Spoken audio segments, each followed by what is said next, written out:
Мекенден алыста жүрсөк дагы Москвадагы мекендештерибизден ден соолугуна кам көрүү эң маанилүү милдетибиз. Москвада өз тилиңизде сүйлөп тейлеген жана сизди чын дилинен түшүнгөн кесипкөй медициналык адистердин болушу кандай жакшы. Маманов клиникасы бул заманбап медицинанын жана кыргыз меймандостугунун айкалышы. Клиника төмөнкү кызматтарды сунуштайт. Тиш дарылоодан баштап эң татаал имплантация жана брекет коюуга чейин. Аялдардын ден соолугун коргоо жана кош бойлуулукту кылдат көзөмөлдө. Жогорку тактыктагы УЗИ жана лабораториялык анализдердин баардык түрлөрү. Кулак, мурун, тамак ооруларын заманбап ыкмалар менен дарылоо. Чоңдорго жана кичинекей бөбөктөргө кам көрүү. Биздин клиникада заманбап аппараттар жана көп жылдык тажрыйбасы бар дарыгерлер сиздин кызматыңызда.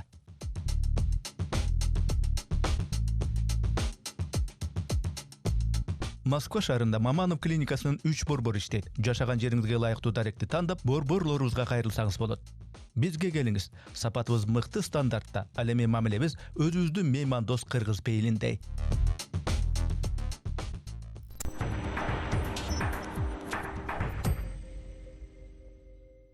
Поколение Z деп коебуз го. Ошол муун менен тил табышуу керек дегенди көп айтат экенсиз. Z муун деген бул буйрукту кабыл албайт. Кайталатып жаттатуу дегендей түшүнүк бар болчу да мурда. Жаттатуу дегенге каршымын. Жаттадыңбы ал эсиңден чыгат. Мугалим ошол окуучуга эки койгонубу же өзүнүн ошол окута албаганына эки койгонубу? Эки алды деген сөз бул мугалимдин эки алганы. Чыпылдап кошомат кылып, агай деп, Крокодил учат десе, учат дегендердин катарында болбош керек. Кимди тарбиялап атат? Балдар, ата-энелерди тарбиялап аткан жок. Мен өзүмдү тарбиялашым керек. Мен өзүм тарбиялуу болсом, балам эрчит. Мугалимдер окуучудан кечирим сурай турган. Кечирим сураган эмес экенмин, бирок мен баламдан кечирим сурадым. Мугалимдин статусун ким түшүрдү деген суроо пайда болду. Мугалимдер өздөрүнүн кадырын түшүрө баштады. Турмуштун кыйынчылыгынан улам. Мугалимдердин айлыгын $3000 кылып койсо, Японияда мугалим менен эч ким талашпайт. Ал жерлерде макам жогору. ошол мугалимдер окуучуларга зомбулук көрсөткөн, чокусун ое койгон. Биз чындап сүйө турган болсок, окуучу сөзсүз бизди сүйөт. Чет өлкөдөн бүтүп келди деген критерий ушул Кыргызстанда анча иштебейби дейм да. Чет өлкөдөн эмнени бүтүп келди? Кандидаттык диссертацияңыздын коомго кереги тийип атабы? Менин өзүмдүн диссертацияма келе турган болсок, бул турмушта иштеп атат. Ошондо сиз эмнени ойлоп таптыңыз? Чакан ойлоп таптыңызбы? Столдубу же лагандыбы дегендей? Көрүүчүлөргө түшүнүктүү болуш үчүн солнечный аристон деп койсок болот.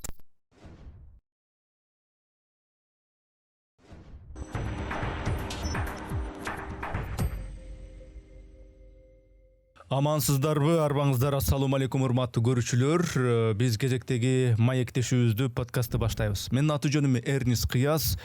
Кезекте бизде мейман бар, конок бар. Аты жөнү Өскөнбай Дилишатов. Кош келипсиз, ассалому алейкум. Ассаламу алейкум урматтуу көрүүчүлөр. Сизге дагы чоң рахмат айтып, ыраазычылыгымды билдирем. Аллахым бардыгыбыздан ыраазы болсун, кылган иштерибизден ыраазы болсун. Аллахым адаштырбасын. Өскөнбай ага техника илимдеринин кандидаты экенсиз. Батыралы Сыдыков атындагы Оштогу Кыргыз-Өзбек эл аралык университетинин доценти экенсиз. Анан дем инновациялык тренинг кербени деген бар экен, ошол кербендин негиздөөчүсү экенсиз. Мындайча айтканда, дем берет экенсиз, мотивация берет экенсиз. Анан ошол эле учурда сизде болсо баягы дагы бир ошондой дем берип жүргөн, мотивация берип жүргөн бир агай бар го? Гапыр Мадаминов ага. Гапыр Мадаминовдун жашы экенсиз да, жашыраак экенсиз. Ошентип мен мындай сөздөрдү угуп жүрөм. Атайын ушул убакытты бөлүп келип бергениңизге биринчиден ыраазычылык билдирем. Рахмат сизге. Билим алдыңыз, жогорку билим алдыңыз, негизи эле билим алдыңыз. Советтер Союзу учурунда алдыңыз. Ошол билимге мындай бир канаттанасызбы? Өзүмдүн алган билимиме биринчиден Аллахка шүгүр кылам. Андан кийин ушул мени азыркы күнгө чейин кайсы даражага жеткен болсом эгер, ошол деңгээлиме, бүгүнкү учурума жеткирген ата-энемдин жакшы тарбиясы, анан ошол алган билимдеримин бардыгына канааттанган инсандарды катарындамын. Өскөнбай мырза, сиз ушул илимий базаңыз бар, анан кийин ошол учурда билим жаатында дагы ушул современный деп коет го, заманбап трендтерди түшүнгөн, аңдаган, бир педагог агартуучу катары мен мындай билем да. Анткени азыр соц тармакты баарыбыз эле көрүп атабыз, билип атабыз. Кимибиздин ким экендигин соц тармактагы активдүүлүгүбүз, ишмердигибиз аркылуу билсек болот. Сизди байкасам ошондой заманбап трендтерди жакшы түшүнөсүз, анан илимий базаңыз бар дегендейчи. Анан ошол сиздин тематикаларыңыздын бири жанагы Z мууну деп, поколение Z деп коебуз го. Ошол муун менен тил табышу керек дегенди көп айтат экенсиз да. Бирок деги эле ошол Z муунун тарбиялоонун өзү мүмкүнбү? Биз ошолордун капризине ылайыкташып, ошолордун тигини каалайм, муну каалабайм дегенине ылайыкташуу аткан жокпузбу аларды тарбияламак турсун? Бул көйгөй бар. Ар бирибиздин өзүбүздүн уулдарыбыз бар, жана окутуп аткан окуучуларыбыз бар. Биз ошол окуучуларды өз балабыздай көрө алгандыгыбыз менен мугалим болуп жүрөбүз. Ошонун ичинде балабызда кандай мүнөз болсо, демек ал балдарда да ошол нерсе бар. Аны тана албайбыз, анткени ал замандын агымына жараша балдардын азыркы Z муун жана альфа келаткан альфа муундун өзгөчөлүктөрү деп кабыл алуу менен бирге, бирок биз кадимден келаткан тарбия, таалим боюнча өзүбүздүн илгертен ата бабаларыбыз берип келген өрнөктөрдү аларга жугузуу менен алек болушубуз керек. Бирок алардын абалын түшүнгөн абалда аларга баягы буйрук иретинде эмес. Мурда мисалы үчүн педагогикада мугалим авторитардык мугалимдин касиетинде болбошубуз керек. Биз азыр гумандуу педагогикада, гумандуу мугалимдин абалында биз аларга жакын болуу менен гана буйрукту кабыл албайт. Z муун деген бул буйрукту кабыл албайт. Альфа булар биздин нотациябызды кабыл албай тургандар. Аларга биз ушундай жол менен гана түшүндүрүп, аларды баары бир тарбиялашыбыз биздин милдетибиз. Бул баягы повторение мать учения деп билим берүүнүн энеси бул кайталоо, кайра кайталатып жаттатуу дегендей ушундай түшүнүк бар болчу да мурда. Анан кийин ошондойго салып жаттатсак, анан бирок сиздин балаңыз айтса, ата мен жаттабайм, анткени баары интернетте бар, жасалма интеллект дегенин түрү чыкты, ошондон эле тоготер жерин билип аламын, жаттап отурбаймын десе, сиз илимпоз катары, агартуучу катары эмне деп айтат элеңиз? Макул болот белеңиз? Мен чындыгында ошол жаттатуу дегенге каршымын. Жаттадыңбы, ал эсиңден чыгат деген сөз. Жаттаган нерсеңдин баары эстен чыгат. Сен түшүнгөн нерсең эсиңден чыкпайт. Биз балдардын эсинде кала турган эмес, мээсинде кала турган эмес, биз алардын сезимдеринде кала турган сабакка түшүбүз керек. Алардын сезимдеринде, жүрөктөрүндө калган сабак алардын такыр өмүр бою эсинен чыкпайт, жана аны колдонот. Алар өздөштүрөт. Анан биздин ушул мектептерде 2, 3, 4, 5 коюу деген окуучунун ошол мээнетин билимен баалоо критерийи бар. 2ден 5ке чейин. Ошол мисалы үчүн мугалим окуучуга 2 койду дейли. Ал ошол окуучуга 2 койгонубу же өзүнүн ошол окута албаганына 2 койгонубу? Бул жерде бир бала менен чечилбейт. Эгер окутуп аткан классы орток баасын эске алабыз. Көпчүлүгү 2 алды деген сөз бул мугалимдин 2 алганы. Бардыгына түшүндүрө албайсың 100%. Ошондой болгондо да сен орток баасын чыгарганда сенин бааң чыгат. Мен ар дайым айтам, баланы баа үчүн эмес, биз экзамен үчүн эмес, биз турмуш үчүн даярдашыбыз керек азыр замандын талабы. Баага окуу. Мен балдарымды канча алып келдиң деп сураган эмесмин бир дагы. Бүгүн канча алдың эмес, бүгүн эмнени үйрөндүң деп сурайм. Эгерде сиздин балаңыз айтса, ата мени баланча университетте окуттуңуз, баланча коллежде окуттуңуз, баланча курска бердиңиз. Ооба, сиздин ниетиңиз ак экенин билем, жакшы болсун деп атасыз. Баланча университетти бүтүрттүңүз, анан бирок мен деген анын баары мага турмушта кереги тибей атат, чынын айтканда. Андан көрө мен TikTok блогери болом. Instagram блогер болом десе, сиз эмне дейсиз? Баягы ичиңизден баягы советтик педагогдук бир нерсе ойгонуп, жок, монун баарына канча жыл сен окудуң, чокудуң, анан сен эмне блогер болосуңбу дейсизби же кандай кыласыз? Мен бир эмес, эки уулум тең блогер. Анткени мен алар менен сыймыктанам. Анткени алар 6 классында эле мага көзүмө көрүнө баштады. Алар замандын агымына жараша туура багытта кетип аткандыгын көрдүм. Мисалы үчүн бала телефондо оюн ойноп атса биз аны жактырбайбыз. Менин балам оюн менен баштады. Мен аны бир нече жолу төшөк жаап алып, төшөктүн ичинде бир телефонго бир нерселерди кобурап атканын уктум. Ал көрсө ушундай сизге окшош студия кылып алып туруп, ичинде акустиканы жакшы кылып туруп, ал ичинде анда сценарийин жазып түнү менен. Анан ага озвучка жасап атканын кийин байкап калдым. Андан кийин мен ага чу дедим. Балам, мен сени түшүндүм, экөөбүз жакшылап сүйлөшө турган мезгил келди. Сен чоңойдуң. Эмне максатың бар, бул оюндан эмне чыгат дегенимде жаңыдан бир анимациялар жасап, өзүнчө мультфильмдер жасап, өзүнчө бир чыгармачылык менен иштеп аткан бир айтишникти көрө алдым. Сен айтишник болосуң дедим. Сен келечекте айтини башкара турган адамдардын катарына кирериңе мен ишендим дедим. Андан кийин ушул мотивациядан кийин ал бизде Ошто Тейлор деген мыкты окуу жай бар. Жеке 11 курс окуйт. Ошону канча жылда да бүтпөгөндөр бар. Тез эле бүтүп койгондор бар. Ошолор арасында тез бүткөндөрдүн арасында 11 курсту бүтүп, СДВ уровеніндеги англис тилин бүтүп, диплом, сертификат мага алып келгенде, балам буйурса менден өткөн бала болосуң дедим. Ошонума мотивацияма жараша мен уят кылбай 8 классында Кыргыз Республикасы боюнча 2 орунду багындырып география боюнча. Гүлмира деген эжекели министрдин личный кабыл алуусунда болду. Анан Краснодар облусундагы Россия Федерациясындагы Орленок деген дүйнөлүк маанидеги лагерге путевка утуп алды.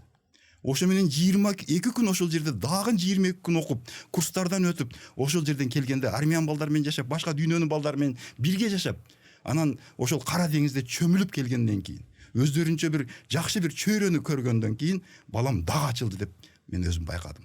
Андан кийин анан айтиге бердим. Азыркы күндө айтыш. Мен түшүнгөнүм боюнча баланын ошол кызыгуусун байкап туруп, анан ата-эне ошондо өзү качандыр бир убакта өзү кайсы бир кесипке жетпей калганын, ошол кесипти ушу балам окуса экен деп таңуулабай, бул стереотип. Баласынын каалоосун кайра жөлөмөлөп, колдоп, Эң туура. таптап алга деш керек экен анда. Эми элестетиңиз, сиздин алдыңызда 2 окуучу турат. Бир окуучунун мындай дээринде бар, зээндүү, акылдуу, бирок ошо баягы экичилерби, үчпү ошондойлордун катарына кирет, аябай тентек, тартипсиз, мындай караганда кээде ачык эле сизди сыйлабайт, сөздөрүңүздү укпайт дегендей. Экинчиси дээринде жок, билими дагы анча эмес, бирок сизге шыпылдап кошомат кылып, агай деп ушинтип турат да, сизге жагат.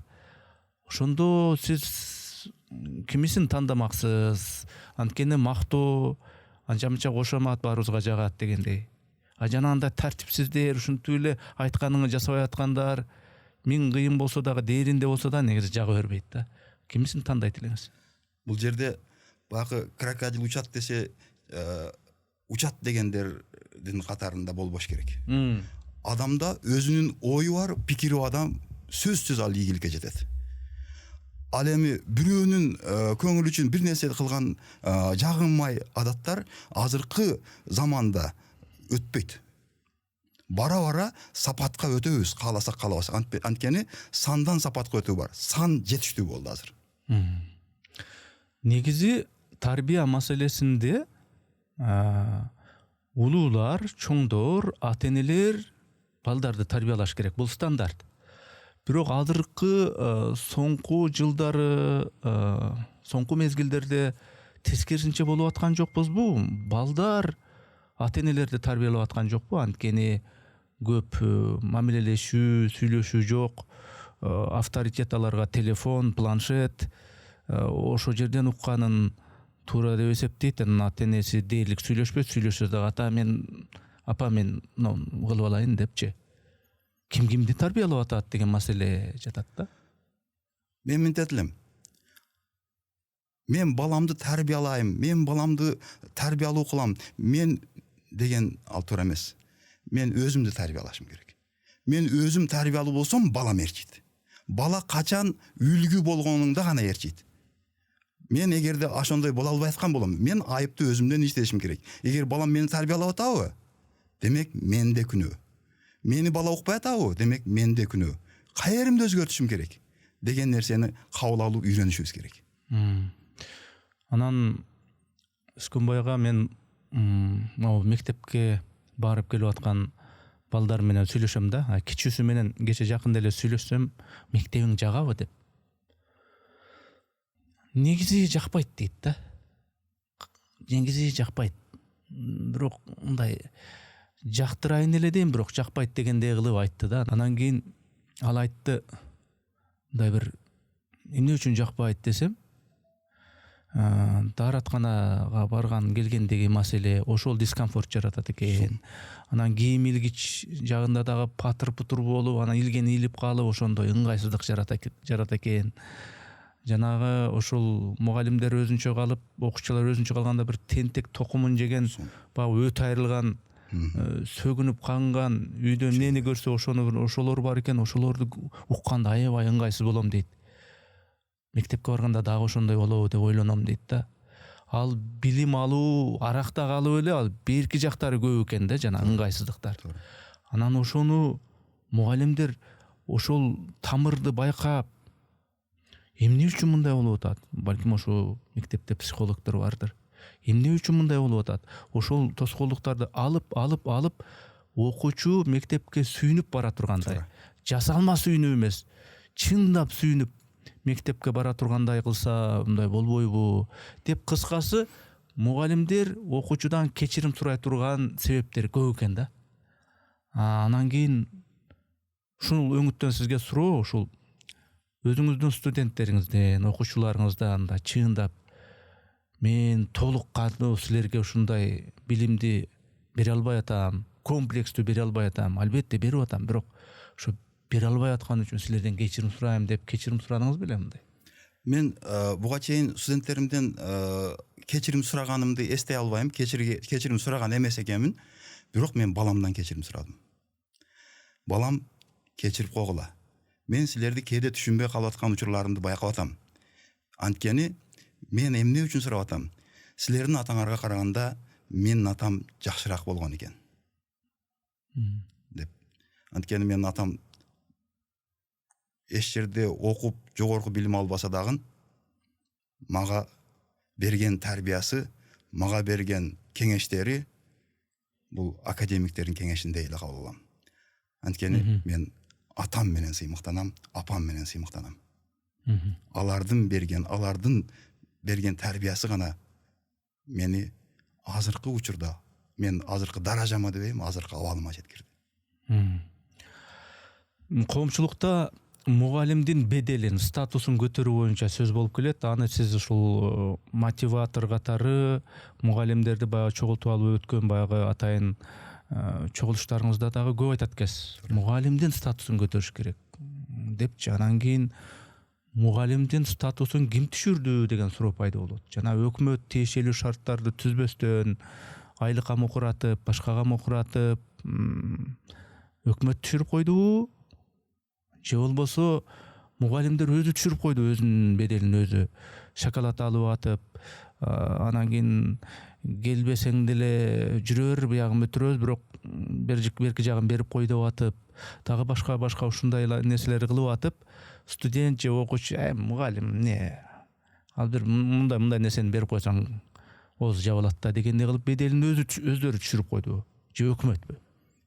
Эң биринчи биздин эгемен болгон күндөн баштасак, биринчи өкмөт түшүрдү. Өкмөт айлык бере албай калды ачык эле. Бир эле мугалимдерге эмес, бардык тармакка бере албай калды. Аны биздин туңгуч президентибиз өзү мойнуна алып ачык айтты. Биз айлык бере албай калып, биринчи мен барып түрктөрдөн барып ун сурагам, нан сурагам, анан япондордон барып грант алып келип айлык бергем деп айтты. Ал айлыкта жеткен эмес, биздин ошол мезгилде чыныгы мугалим катары ошол жерде чыдап иштеп мектеп таштап кетпеген мугалимдердин немесинен мектеп кармалып калды. Көптөгөн иштер, ишканалар жабылып кетти. Мен өзүм ошол мезгилде курулуш багытында бүтүп барып, айла барып иштеп каным жок. ПМК, строй компаниялар бардыгы нөл, жоюлду. Ошондо мен ойлодум, башка кесип тандаш керек экен. Ар бир заманда керек ете турган. Эмне азыр өлбөдү. Ушундай бардык нерсе тараган, башаламан, баягындай эми тай баскан бала мезгилинде учурубузда мамлекеттин ошондо энергетика жоюлган жок. Энергетиктер кадимкидей иштеп атты. Энергетика бул келечектин эң чоң багыты, мыкты багыт экенин билип, кайрадан энергетикага тапшырдым. Мен ошол мезгилде мектепте артыкчылык менен бүтүп келип, өзүмчө курулушчу болом, мыкты архитектор болом деп туруп курулушту дагы артыкчылык менен диплом менен бүтүп барып иш таппай калдым. Анан кайрадан оку деди. Ошого мен кайра ата энеме дегеним, энем дагы, атам дагы айтты. Биринчи атаң окуй албай калды эле, атаңдын атынан окуп келдиң сен. Эми менин атымдан оку, бар оку балам. Дагы дедиле, мен энергетикага келип, кайра энергетиканы дагы апаңдын атынан деген үчүн дагы кызыл диплом менен бүттүм. Андан кийин анан ошол энергетика тармагында иштей турган мезгилде илим багытым ачылып калды да, илимге кирип кеттим.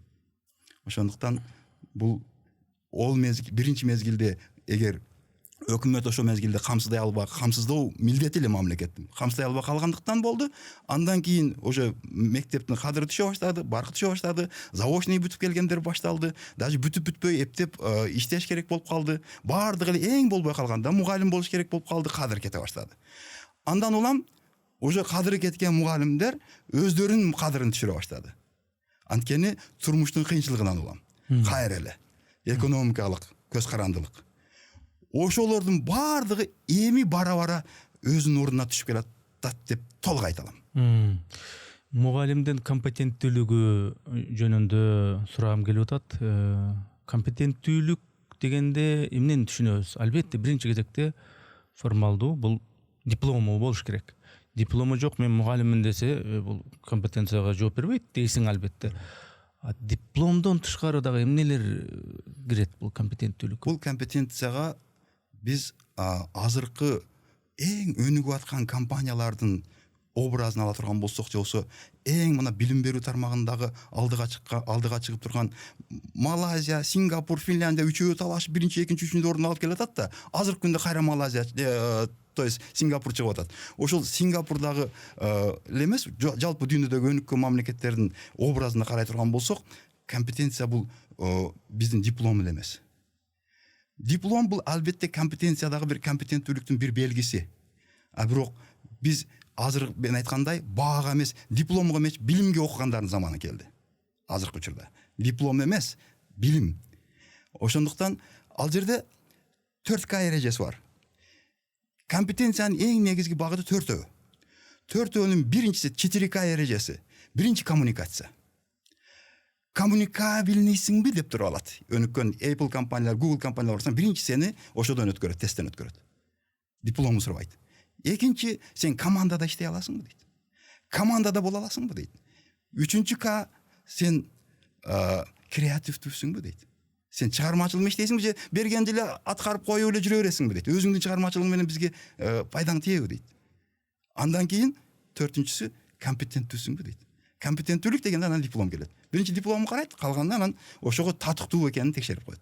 Ошого өтүшүбүз керек. Ар бир университетте болобу, мектепте болобу, мугалимдин компетенциясы деген ошол өзүнүн берип аткан предметтеринин компетенциялары болот. Мен алар майдалап отурбайын, биз ошол компетенциялар менен азыр иштеп атабыз. Өскөнбайга, эгер эртең мугалимдердин айлыгын $3000 кылып койсо, билим берүүнүн деңгээли автоматтык түрдө бир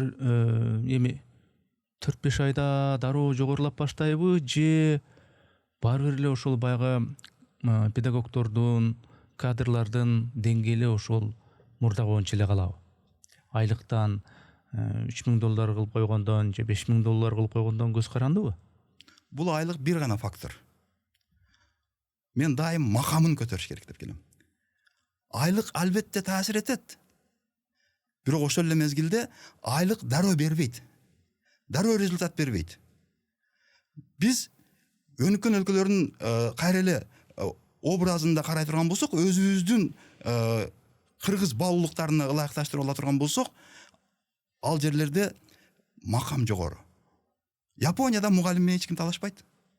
Всегда прав, у кого больше прав деген бар. Анан кийин баягы клиент всегда прав деген бар эле го. Дайым кардар туура. Бул нерсе кээ бир больницаларда, частный больницалар иштеп калды. Больнойго тең эле. Больной менен талаштыңбы, болду, иштен кетесиң. Больной всегда прав, ал больной дегендей. Биздин больницадагы иш ал. Биздин мектепте дагы бара-бара ошол бизге иш берүүчү биз жетекчи эмес. Бизге иш берүүчү университетте ректор болсо, мисалы үчүн, биз ректор деп келген болсок, иш берүүчү көрсө бизге студенттер экен. Ата-эне экен. Студенттер бизге иш берүүчү экен. Алардын канчалык көп болсо, ошодон көз каранды экен биздин иштешибиздин. Биз ошол жерлерге жакшы окутсак, билим менен далилдесек, алар жакшы иштерге барса, демек бизге келет экен. Конкурентоспособный болуш үчүн баага эмес, дипломго эмес, билимге ыкташыбыз керек. Могул нерсени сиз да көп айтып келесиз. Мугалим менен окуучу, мугалим менен студент мындай аралыгы алыс болбой дос болуш керек деп, достой болуш керек депчи. Эми мындай ортолугу кандай, ошонун чеги кандай? Дос болуу менен мугалим студентти, окуучуну мындай төбөсүнө чыгарып албадынчы. Мугалимдин деле өзүнчө мындай бедели болуш керек да. Эң сонун суроо. Анан төбөсүнө чыгып, мен бунун дос болоюн деп элечи, ошол ортолук кандай болуш керек? Биринчиден, көпчүлүк буга чейинки айтылып жүргөн сөздөрдө мугалим менен окуучунун ортосунда интервал болуш керек дегендер бар. Мен ага каршымын. Интервал болбош керек. Дагы кээ бирлер айтат, мугалим менен окуучунун ортосунда дистанция болуш керек дейт. Дистанция да болбош керек. А эмне болуш керек? Дос болуш керек банда дегенде субординация болуш керек. Субординация деген такыр башка. Субординация деген сен мугалимсиң, сенин мугалим экениңди унутпасын ал. Ошол эле мезгилде сага жакын жардамчы катары түшүнсүн.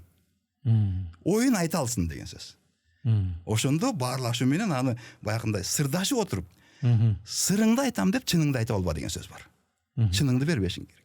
Сырыңды баары бир казмашың керек, чыныңды беришиң керек. Ошол эле учурда мындай диктатор да болбош керек. Диктатор болбош керек. Азыркы мезгилдин талабы, заман талабы. Ошол диктатор мугалимдер биздин беделибизге шек келтирип атат. Диктаторлук мезгил кетти. Бир мезгилдер мындай болгон. Устатыңдын сөккөнүн, ата-энеңдин өпкөнүн эле кабыл ал деген сөздөр болгон. Эгерде мына мисалы үчүн сен мугалим азыр билим ал деп таяктаса, ал дары эртең турмуштун таягын жеп калба дегенге ыкташыбыз керек. Ошол эле мезгилде аны диктаторлук жол менен эмес, агрессиялык жол менен эмес, авторитардык жол менен эмес, гуманитардык жол менен, гумандуулук менен, гумандуу педагогикага өтүшүбүз керек. Муну Сайдылханов агай, Оразалы агай дайым ошо гумандуу педагогиканы жактап, ошол боюнча өзүнүн автордук мектебин ачып, өтө чоң эмгектер жасаган агайыбыз бар. Ошондо кийинчерээк тагдырдын таягын жеп калбаш үчүн мугалим таяктап койсо боло береби? Бул деген сөз мугалимдин таяк, мисалы үчүн кыргызда мындай сөз бар да, камчыңды илип кой деген. Камчыңды илип кой деген аялыңды саба деген эмес да. Ошол эле сыяктуу ошого да даяр бол. Бирок ошого жеткирбе деген сөз. Бул мугалимдик кесип ыйык кесип деп айтылып жүрөт да, анан кийин мугалимдикти ыйык дейбиз. Бирок ошол мугалимдер бар эмес, кээ биркилери балким көбүрөөк бөлүгү тиги окуучуларга зомбулук көрсөткөн, чокусун ое койгон, тепкен, көпчүлүктүн көзүнчө басынткан, деп ушундай бир сөздөрдү айткан, кыскасы мындай өзүнчө эле зомбулук көрсөткөн мугалимдер дагы бар. Бар эмес, бирок бар да. Анан эми ошол кесиптештериңизди кандай ачык айтып эле сынга аласызбы, же болбосо баягы биз кесиптештерибиз мындай солидарность деп коет, тилектештик көрсөтүп аларды мындай неме кыласызбы? Сыйпалап, жок, алар мугалим деле түшүнүш керек, алардын деле нервин аяш керек дегенди айтасызбы, кандай?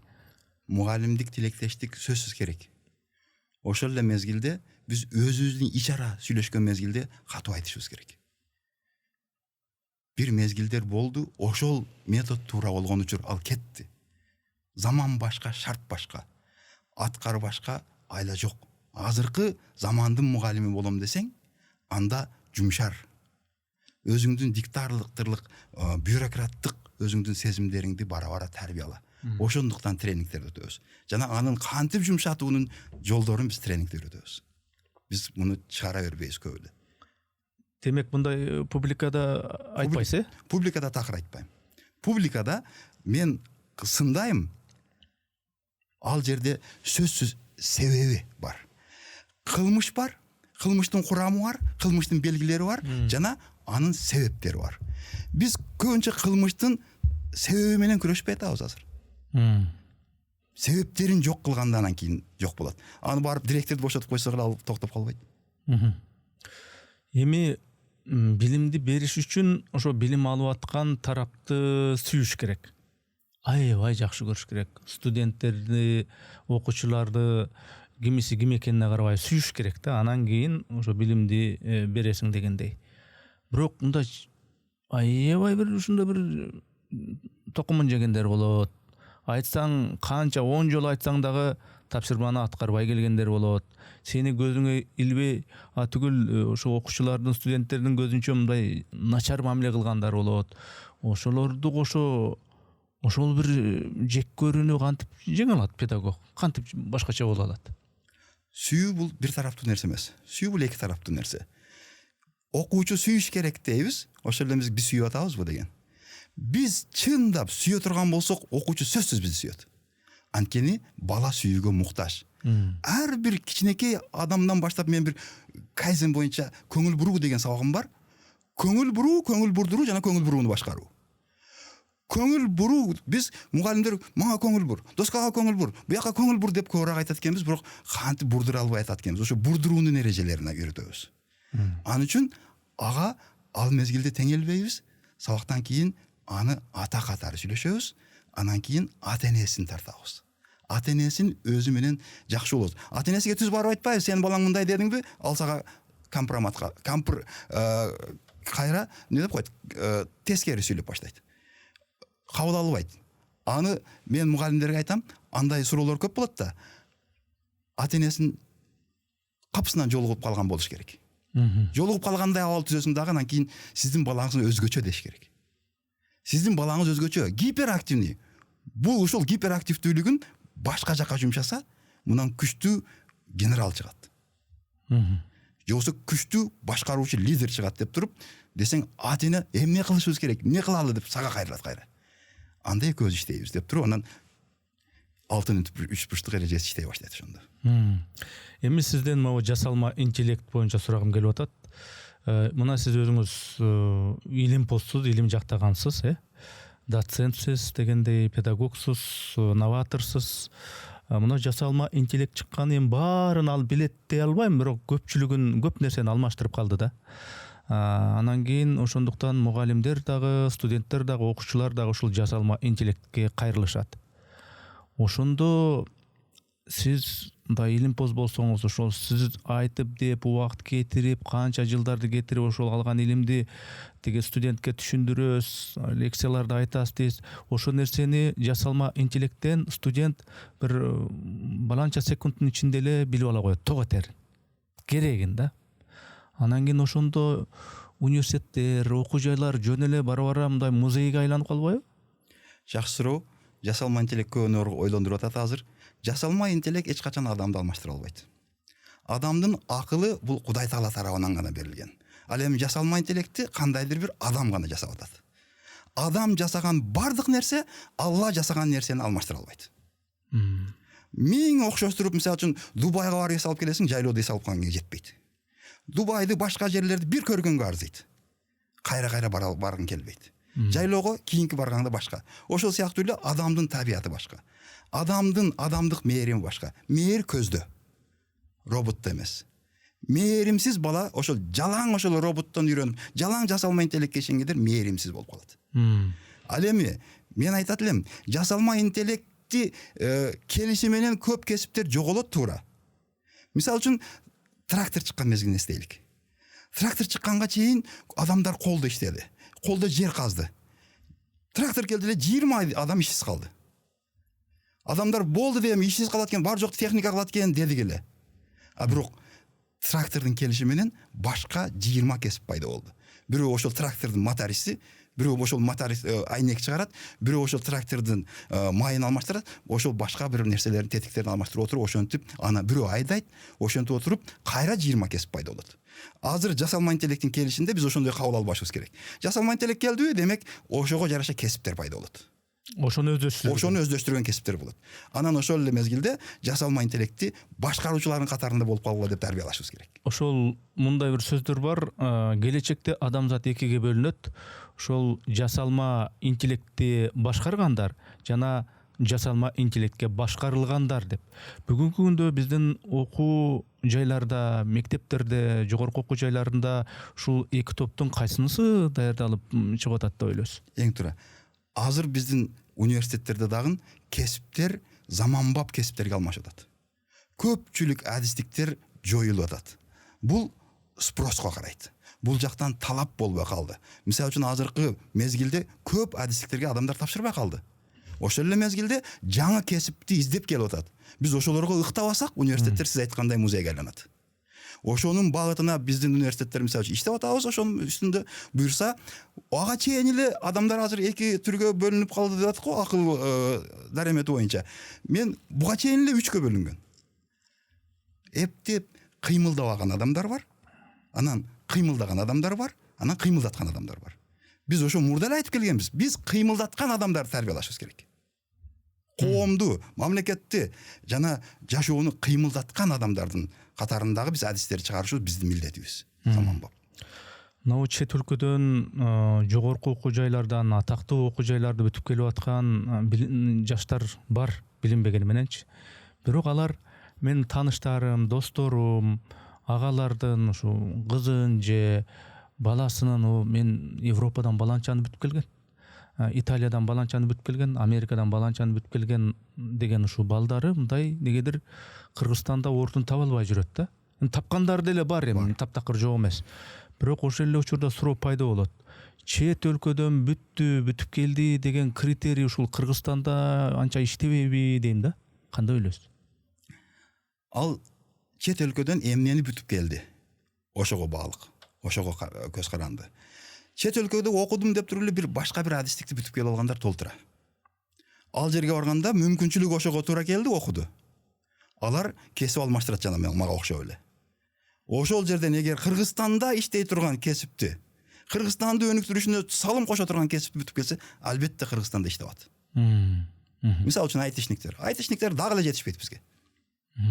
Чыныгы айтишник болсо, мисалы үчүн толтурада университетти бүтүп алып иш таппай жүргөн толтура дейт. Ал кантип бүттү деген жер бар. Кандай бүттү? Эгер сен мыкты адис болсоң, ар дайым сен иш өзү келет сага. Ушундан улам мен багы алган теория менен практика жөнүндө ушундай маани келип чыгып атат да. Мына жасалма интеллект доорунда мен ушу ойлойм да өзүмчөчү. Мурдагы баягы стандарт бар. Орто билим берүү, ал 12 жылдык же 10 жылдык же 11 жылдыкпы, ошондой стандарт бар. Орто мектеп. Андан кийин жогорку окуу жайы, бакалавр, андан кийин 5 жыл, андан кийин деген ушундай стандарттар бар. Жасалма интеллекттин келиши менен бара-бара ошол стандарттар бузулбайбы? Мисалы үчүн сөзсүз эле бир 5 жыл окуп, сөзсүз эле баланча жыл окубастан айрым бир курстарды окуй коюп эле, анан ошол окуганы кайсы бир ишканада, офисте реалдуу иштей турган ушундай бир мүмкүнчүлүктөр пайда болуп атат да. Эң жакшы багалаган. Ошол мурдагы стандарттар бара-бара жоголбойбу? Туура байкагансыз. Жасалма интеллектти өнүктүрүп аткан кимдер? Биз. Жасалма интеллект өзүнөн өзү иштебейт. Ага биз база беребиз. Биз киргизебиз жасалма интеллекттин акылын өстүрүшкөнгө. Биз азыр көбүрөөк кыргызча жүктөсө казакча берип коюп атат дегендер бар го. Башка тилде берип коюп атат дейбиз. Биз кыргыздар өзүбүз киргизишибиз керек анын ичине. Ошолор кайра өзүбүзгө иштейт. Барып бул өнүгөт. Чындап өнүккөн мезгилде жасалма интеллект чындап баягы адамды толук алмаштыра албаса дагы кээ бир кесиптерди алмаштырып калат. Ошол алмаштырып калган мезгилде дагы баары бир жасалма интеллектке чейин мына акыл интеллекти, жандуу интеллект күчтүү болуп тура берет. Ошону дагы редактировать этиш керек кайра эле. Бирок сиз айткан нерселер бул багыттардын өзгөрүшүнө алып келет. Адистиктердин жоюлушуна алып келет. Кээ бир кесиптердин өзгөрүшүнө алып келет. Мисалы үчүн мен дагы бир убакыт болсо айтып коеюн. Жок жерден турмуштан кесип пайда болот. Индияда бир кесип пайда болду жакында. Алар маймылдарды аралап өтүп баратканда маймылдарга тийишпейт адамдар. Ошон үчүн маймылдар адамдарга келип меңдетет, кыйнайт. Ар жагынан келип жүдөтөт. Ошо мезгилде ошолорду алаксыта турган кесип чыкты. Сен бара бересиң, ошол жерден жүргөнүңдө, ошол жерден жүрбөй башка жактан жүрүп калганда адамдар, ошол жактан жүрө бергиле кеңири, бул сени коштоп, маймылдарды алаксытып жанынан өтүп кете турган жаңадан кесип пайда болду. Японияда бир кесип пайда болду. Адамдар баардык технология менен баратат. Азыр биз айтабыз го, кайсы коомдо жашап атабыз, биз демократиялык коомбу, же болсо социалисттик коомбу, капиталисттик коомбу билбей калдык го. Мен айтат элем, технократиялык коомго баратабыз. Биз кирип кеттик уже. Технократиялык коомдобуз биз. Ал деген эмне дегенде техникадан зависимый болгон коом баратабыз. Демек, Японияда ал такыр техникага байланып калган болгондуктан адамдардын мээримине мээрим адамдар зар болуп калды. Ошол мезгилде иштебей туруп акча табуу деген кесип чыкты. Бир бала атайын мен жөн гана бирөөнү угуучумун деп жарыялады. Адамдар аны барып ага дардын айта баштады. Ошентип атып азыр миллионер болду. Ал кийин уже акча кое турган болду. Ставка коюп анан өзүнүн немесин көтөрүп отуруп, азыркы күндө аны менен баарлаша тургандар көбөйдү. Ошондой бир нече адам пайда болду. Адамдар менен адамдар баарлашууга зар болуп калабыз. Анткени биздин интернеттин келиши менен мына көп нерсе жакындады. Ошол эле мезгилде аралыгыбыз алыстады. Үйдө конок үйүбүз сыртка чыгып кетти. Ал эми даратканабыз ичкери кирип келди. Ошондо могу технократия дооруна баары өттүк, муну моюнга алып ушубуз керек дегендей кылып айтып атасыз. Мугалимдин, педагогдун жаштарга бере турган акылынан, билиминен, ошондо жанагы ошо технократиянын, жасалма интеллекттин, Google'дун алгоритминен эмнеси менен айырмаланышы керек ошондо? Эмне болуп калат ошондо берчү билими? Сезимдер менен. Сезим? Адамдык сезим. Адам сезе билиш керек жана туя билиш керек. Адамдын түпкү туюму бай болуш керек. Адамдын түпкү туюму адамды адам кылып жүрөт. Түпкү сезимдер бизди ошол жерде уюп ыйман деген нерсе кармап турат да. Ошол сыяктуу анда ыйман болбойт. Эң билимдүүгө караганда эң тарбиялууду танда дейт. Педагогика бул билим берүү эмес, бул тарбия деген сөз. Тарбия менен билим берүү дайыма айкалышта жүрбөсө, эң күчтүү билимдүү бул коркунуч дейт. Өтө билимдүү бирок тарбиясы жок болсо бул коркунуч, бул деген өтө билимдүү тарбиясы жок адам бул автомат аюуга автомат карматып коюу менен барабар. Мен сизге суроолорду тандап атканда айрым бир ушул билим жаатындагы посттор, анын түбүндөгү комментарийлерден дагы суроолорду алам. Анткени ошолордун дагы пикири маанилүү деп эсептейм да. Бир ким экенин жазган жокмун, бирок бир комментарийдин мааниси мындай экен. Бизге университеттердин такыр кереги жок болот келечекте дейт.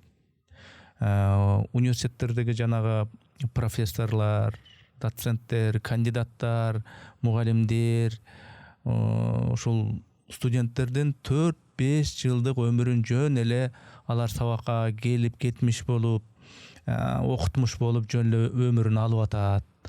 Билчү нерсени студент өзү эле билип алат. Бара булардын такыр эле кереги жок болот дегендей мындай радикалдуу мен өзүнүн жеке пикирин билдирипти. Буга көз карашыңыз кандай? Бул замандын нугу ошого баратат. Биз моюнга алышыбыз керек. Биз каалайбызбы, каалабайбызбы, дароо жоюлуп кетпейт университеттер. Биринчи конкуренттик атаандаштыкка жооп бере албагандар жоюлат. Анан тазалары, күчтүүлөрү кала берет. Бул өзү негизи эле ушундай закон, табияттын закону. Күчтүүлөр, мыктылар кала берет.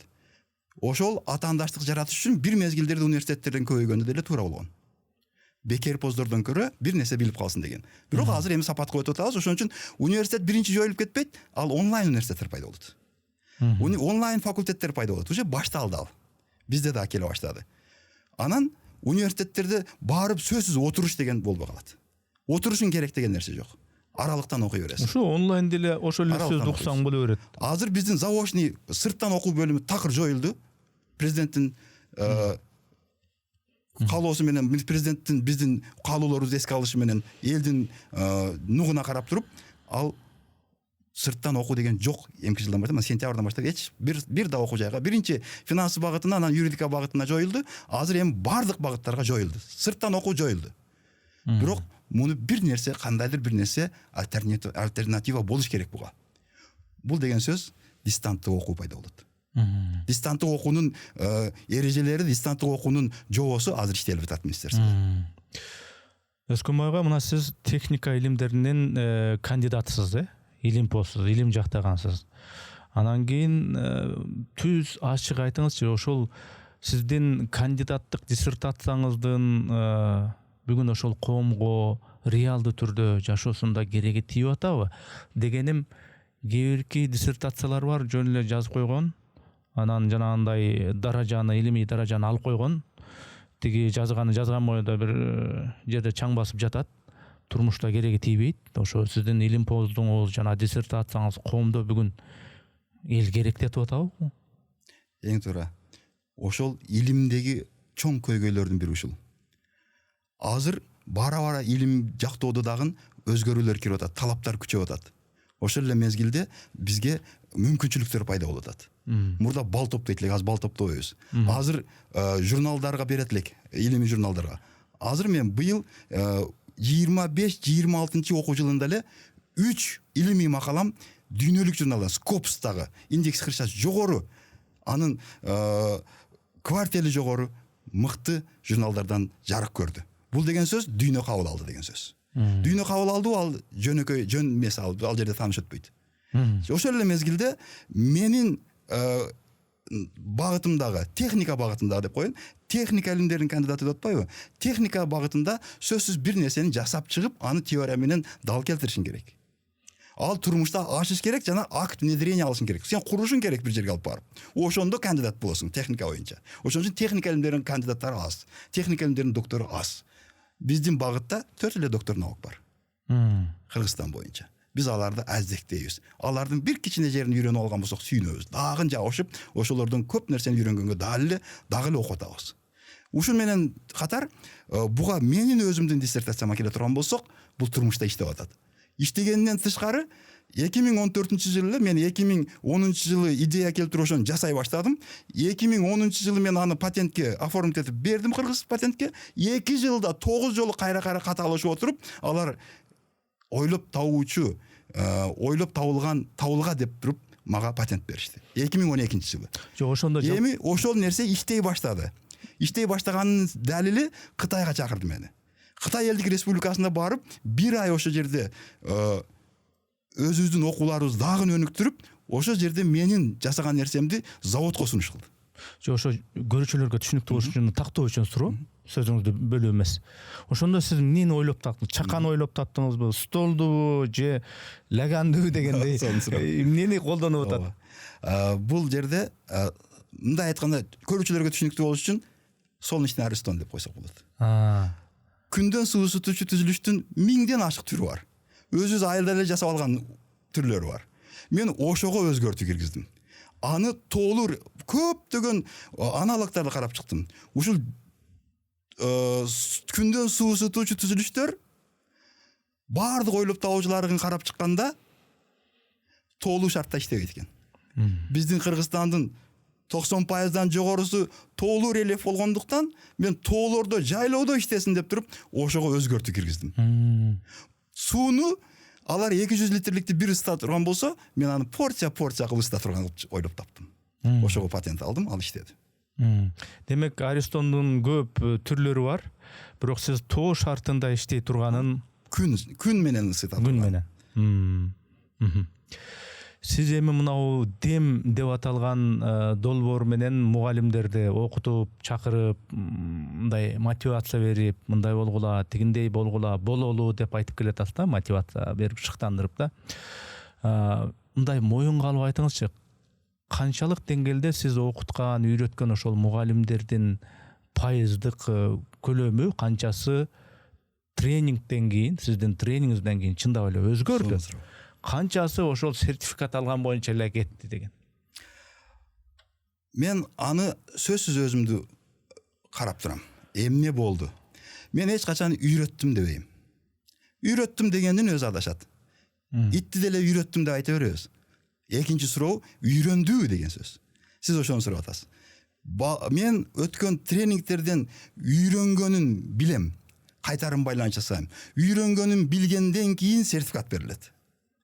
Андан кийин үйрөнгөнүн кандайдыр бир деңгээлде жакшы, жаман, орто кабыл алам. Ошондо сертификат берилгенден сырткары мен эмнеден билем? Кайра менин тренингиме келип атабы? Канча пайызы келип атат? Жарымы кайра келип атат. 6 жолу, 7 жолу эң кайра келген 7-чи жолу келгендер бар арасында. Кайра окуп атат. Мен айтам, сертификат үчүн келдиңерби же билим үчүнбү? Албетте ал жерде бардыгы сертификат үчүн деп айтпайт. Кээ бир гана ачык айткандар бар.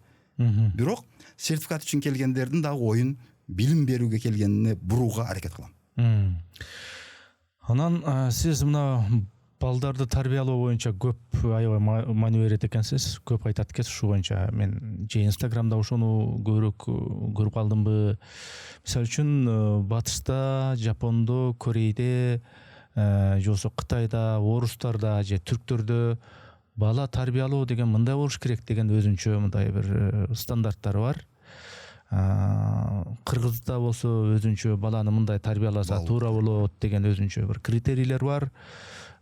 Сиз эми бардык ошондой нерселерди окуп, үйрөнүп, салыштырып жүрсөңүз керек.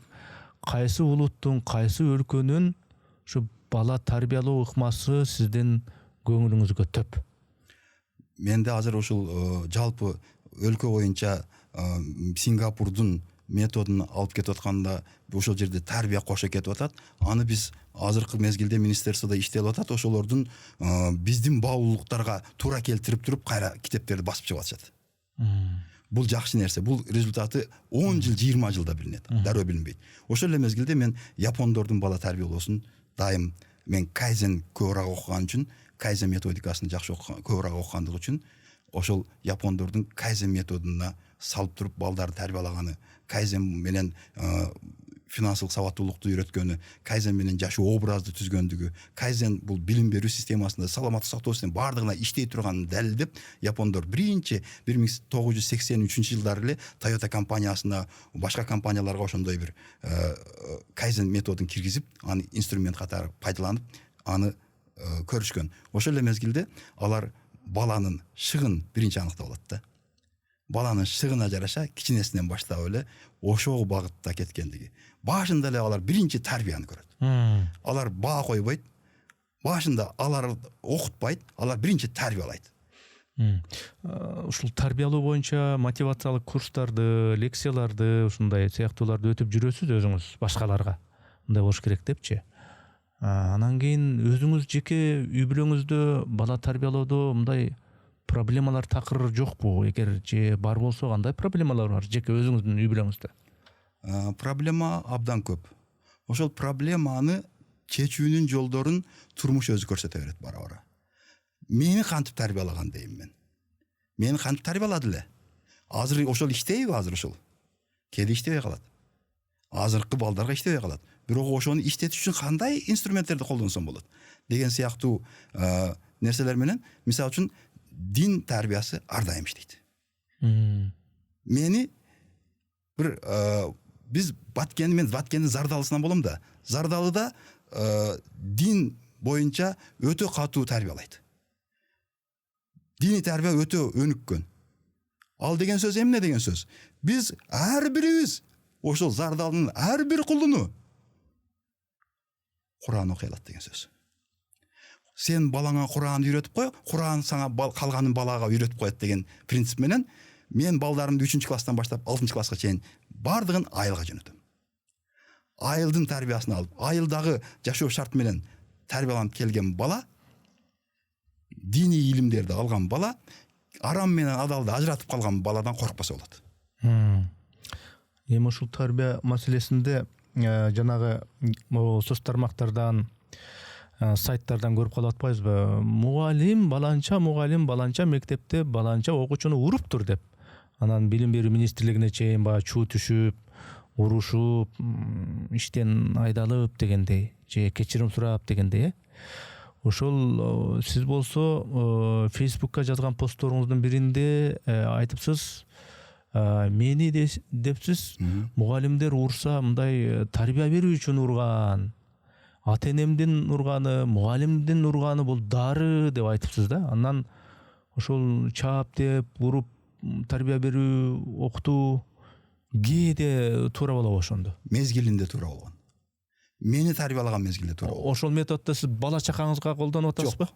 Ал өтпөйт азыр. Ошол эле посттун аягын окусаңыз, ошонун иштебейт деп жазам. Мен дайым ошентем, дагы мугалимдер уруш керек экен деп аткан балда, жок. Бул иштебейт азыр, бул инструменттер иштебейт. Мен сен өзгөр. Анан сен өзгөртөсүң. Өзүң өзгөр деп атам да. Бул мурда туура болгон. Бир мезгилдерде ушундай заман болду, ошондой туура болду. Уруш керек. Урбасаң болбойт. Азыр урсаң баланы көтөрө албайт. Мектеп окуучуну тарбиялайбы же билим гана берип коебу? Негизи кандай болуш керек? Ата эненин тарбиясы каерден башталышы керек? Мектептин тарбиясы каерден башталыш керек? Университеттин тарбиясы каерден башталыш керек? Бул чектер кандай болот? Кривая Хикмана деген бар. Хикманын кыйшык сызыгы деген. Ошондо айтылат, сен балаңа тарбиялык инвестицияны канчалык эрте баштасаң, ошол иштейт дейт. Алдын ала. Ошондуктан мунун негизи, фундаменти пайдубалы үйдө жатат, үй бүлөдө жатат. Үй бүлөдө 7 жашка чейин, мектепке киргенге чейин канчалык тарбия алганын мектепке барып көргөзөт бала. А ошол көрүнгөн тарбияны мектеп бул билим берүү мекемеси. Ошол эле мезгилде билим менен тарбияны айкалыштырып берүү бул педагогика. Бизде билим берүү сонун. Билим берүү начар деген кошулбайм. Билим берүү сонун. Бизде билим берүүнүн методикасы, билим берүүнүн ыкмасы, билим берүүнүн методикасы, билим берүүнүн технологиясы деген тренингтер абдан көп. Керек болсо мектебибиз билим берүү мекемеси, районубуз райондук билим берүү мекемеси, областтык билим берүү мекемеси, шаарыбыз шаардын билим берүү мекемеси. Жакында эле өзгөрдү, билим берүү министрлиги эле агартуу министрлиги болгон мага абдан жакты. Билим берүү бар. Билим алуу канчалык эч ким изилдебей атат. Дагы бир нерсени сурагым келип атат. Советтик мезгилде, Советтер Союзу учурунда коом өзү, идеология өзү адамдар тең болуш керек, бай кедей деген ажырым болбош керек дегенде идеология бар эле. Ошого жараша билим берүү системасында дагы ошол линия, ошол сызык эске алынчу. Анан азыр болсо эми эгемендүү өлкө, рынок, капитализм дегендей мектепте, университетте, башка бир окуу билим берүү мекемелеринде берген билимдин түпкү максаты эмне болуш керек? Бул ошону бүткөн, ошо билим алган окуучу же студент бүткөндөн кийин ошол үйрөнгөн кесиби өнөрү менен өзүн тың жашап, бай жашап, көп акча таап, мындай бардар, комфорттуу жашоодо жашаш керек деген максат, мындай конкреттүү да. Ала була эмес. Максаты жакшы жашоо. Ошондой болуш керекпи? Мындай бай болуу бул күнөө эмеспи? Бул ачык эле бай болгонго, жакшы жашаганга бир ошону бир ошол максат менен береби билимди, мындай тың жашаганга. Мурдагысы эми баягы тең болуш керек, бай кедей жок болуш керек деп. Шу жагынан кандай ойлоруңузду айтасыз? Илгери бизге байларды жаман көрсөтүп койгон. Бай болуу жаман деген. Бай болсоң мээримиң жок болот деген. Бул такыр туура эмес. Бай болуп, анан мээрими жоголуп кеткен жок анын. Мурда мээрими жок болсо, бай болсо да мээрими жок болот. Мурда мээримдүү болсо, бай болсо да мээримдүү болот. Ал негизги бай болуу эмес, бардар жашоо. Бардар жашоо дагы башка. Эч нерседен муктаж эмес, шүгүр кылып жашоо, ошол эле мезгилде алдыга умтулуп жашоо. Бардыгын бай кыла албайбыз биз. Бирок бардыгы бай болсо да боло турган шарт кылсак болот. Америкада ар бир 6-чы адам бай. аракет кылса. Ошон үчүн биз балдарды байлыкты жаман деп окутпашыбыз керек. Байлыкты эгерде адалдан тапсаң бул жакшы. Ааламдашууга мен айтам, арамдашуу менен барбайлык. Ааламдашууга адалдашуу аркылуу барайлы дейм. Кээ бир мындай бутка турган бизнесмендерде туруктуу бир иши бар. Ошол иши, бизнес иши өнүгүп өсүп аткан бизнесмендерди карасаң, мындай мектепте мындай түзүк деле окуган эмес. Классташтар айтып калат, мындай болуп эле жүрчү эле депчи анан кымбат гимназия, престиждүү университеттер деле мындай бүткөн эмес. Өзүнчө бир шарттары бар. Мүмкүн мындай кыйраткан жогорку билими деле жок. Орто мектепти го эптеп бүткөн. Бирок баягы эмне деп коет баягы? Көзү жетик, зээндүү. Ошо зээндүү болгон үчүн ошо бизнестин жолун тапты да. Башкалар ойлонмогондо ал ойлонуп, анан креативдүү мамиле кылып, анан ошону тапты дегендей бизнестечи. Ошондо зээндүү, билимдүү адам, жок, зээндүү, парасаттуу адам мындай билимдин деле анча мындай зарылчылыгы жок деген айтсак болобу? Бул зээндүүлүк деген бул кабыл алуусу жакшы деген сөз да. Ал эми биз окуучуларды жана баага эмес турмушка дедим го, турмушка даяр, экзаменге эмес турмушка даярдашыбыз керек деп. Ошол эле мезгилде биз ошентип отуруп отличник синдрому бар адамдардан айрылышыбыз керек. Отличник синдрому менен ооруп калгандар, отличник болушум керек, 5 алышым керек, турмушта да 5 алышым керек дейт дагы, мектептин турмушу бүткөндө турмуштун мектеби башталат. Турмуштун мектебинен кыйналып калбаш керек. Биз мектепте ошого тарбиялашыбыз керек. Мектептин турмушунда турмуштун мектебиге даяр балдар даярдашыбыз керек. Ошол жагынан аксап атабыз. Биз билим дей бергенибиз менен ал жерде жана тарбия кошо кетип атпайбы? Ошол эле мезгилде заманга туруштук бере алган, замандын талабына жооп бере алган инсанды чыгарышыбыз керек. Бизге бардык эле билимдүү болуп кетпейт, бардык эле математик болуп кетпейт. Бизге бардык кесип керек. Ошол эле мезгилде жакшы адам кылып чыгарышыбыз керек. Адам катары өзүн калыптандырып чыкса, тандоо өзүндө кийин. Анан мисалы үчүн биз балдарды кайра сен жаман окуйсуң, сен 2 коюш керек. Мен ар дайым айтам, 2 койгонго шашылба деген видеом бар. 2ге шашылба, 2ге эч качан качпайт, турат. 2 койгонго чейин анан 5 койгонду этият кыл. 2-ни кое берсең, 2-нин кадыры кетет. Кой, 10 койбойсуңбу дейт. Азыркы заманда. Ошол эле мезгилде 5 кое берсең, 5-тин да кадыры кетет. 3 менен 4 таралатып барып туруп, ошол салыштырмалуу баа коюлат. Баа башка, баалоо башка, баа коюу башка. Ошонун ичинде биз баалаганда туура баалашыбыз керек. Баалоо сабакта тынымсыз баалап турушубуз керек. Ал тынымсыз баалоо деген тынымсыз баа кое бер эмес. Аны мотивация. Азаматсыңар. Эң сонун класс, ушул класс мага жагат да. Өзгөчө балдар топтолгонсуңар. Мисалы үчүн мен бүгүн сиздерге мына теманы сабакты балдарга сүйлөп өтпө. Сүйлөшүп өт. Сүйлөп өтүү деген башка. Сүйлөп өтүү деген мисалы үчүн китеп жөнүндө тема китеп болсо, балдар бүгүн китеп деген теманы өтөбүз. Китеп бул байыркы Кытайда пайда болгон. Биринчи, анан кийин китеп бул размерлери боюнча орто, чоң, кичинекей болот. Бул Википедия. Сабагың Википедия болбош керек. Аны интернеттен таап алат бала. Сен сабагың сүйлөп өтүү эмес, сүйлөшүү өтүү болуш керек. Балдар, билесиңерби? Бүгүн өзгөчө тема өтөбүз. Силердин алдыңарда турган китеп ушул жөнүндө өтөбүз. Бул китеп билесиңерби? Ойлодуңар беле? Каерде пайда болгон? Айткылачы балдар. Бул биринчи алгач ташка жазылган. Таш китептер пайда болгон. Андан кийин жыгач китептер пайда болду. Териге жаза баштады адамдар. Азыркы мындай байыркы китептин булактары биринчи алгач Кытайда байкалган. Ушинтип сүрөттөрүн көрсөтүп, аны далил менен аналардан чогуу сурап, байланышып, кайтарын байланыш менен тынымсыз баалап өтсөң, сабагың зергиштүү болбойт. Сабагың качан сен сабагыңа кирет бала? Качан сенден бир нерсе алат? Сабагың же кызыктуу, же керектүү, же пайдалуу болуш керек. Эгер керектүү дагы, пайдалуу дагы, кызыктуу дагы болсо, бул нур үстүнө нур болот. Ошентип өтө алсаң албетте. Жок дегенде керектүү, жок дегенде кызыктуу, жок дегенде пайдалуу экенин сен далилдей алсаң, ал сөзсүз сабагыңды өздөштүрөт. Ошо менин эсимде бизде окуучулук кезде бир мугалимдер болор эле, мен эми фамилияларды айтпай эле коеюн.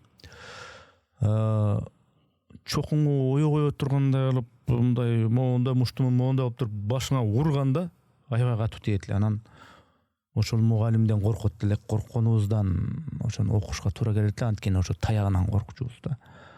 Бирок аябай жүрөгүңдө эме калчу. Аябай жагымсыз бир. Жакшы көрбөйсүң да эми уруп атса. Анан бирок албетте окуйсуң.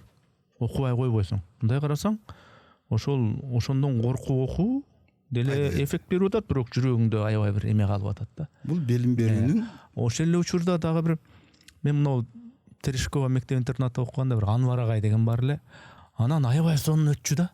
Мында бир жомоктотуп, элестетип, көз алдыңа келтирип, жана Чыңгыз Айтматовдун баягы чыгармасындагы биринчи мугалимдеги жок, эрте келген турналарындагы жана Иң Камал апай сүрөттөгөндөй кылып сүрөттөсө, бүткөндөн кийин чыр деп коңгуроо калса, бүтпөсө экен депчи.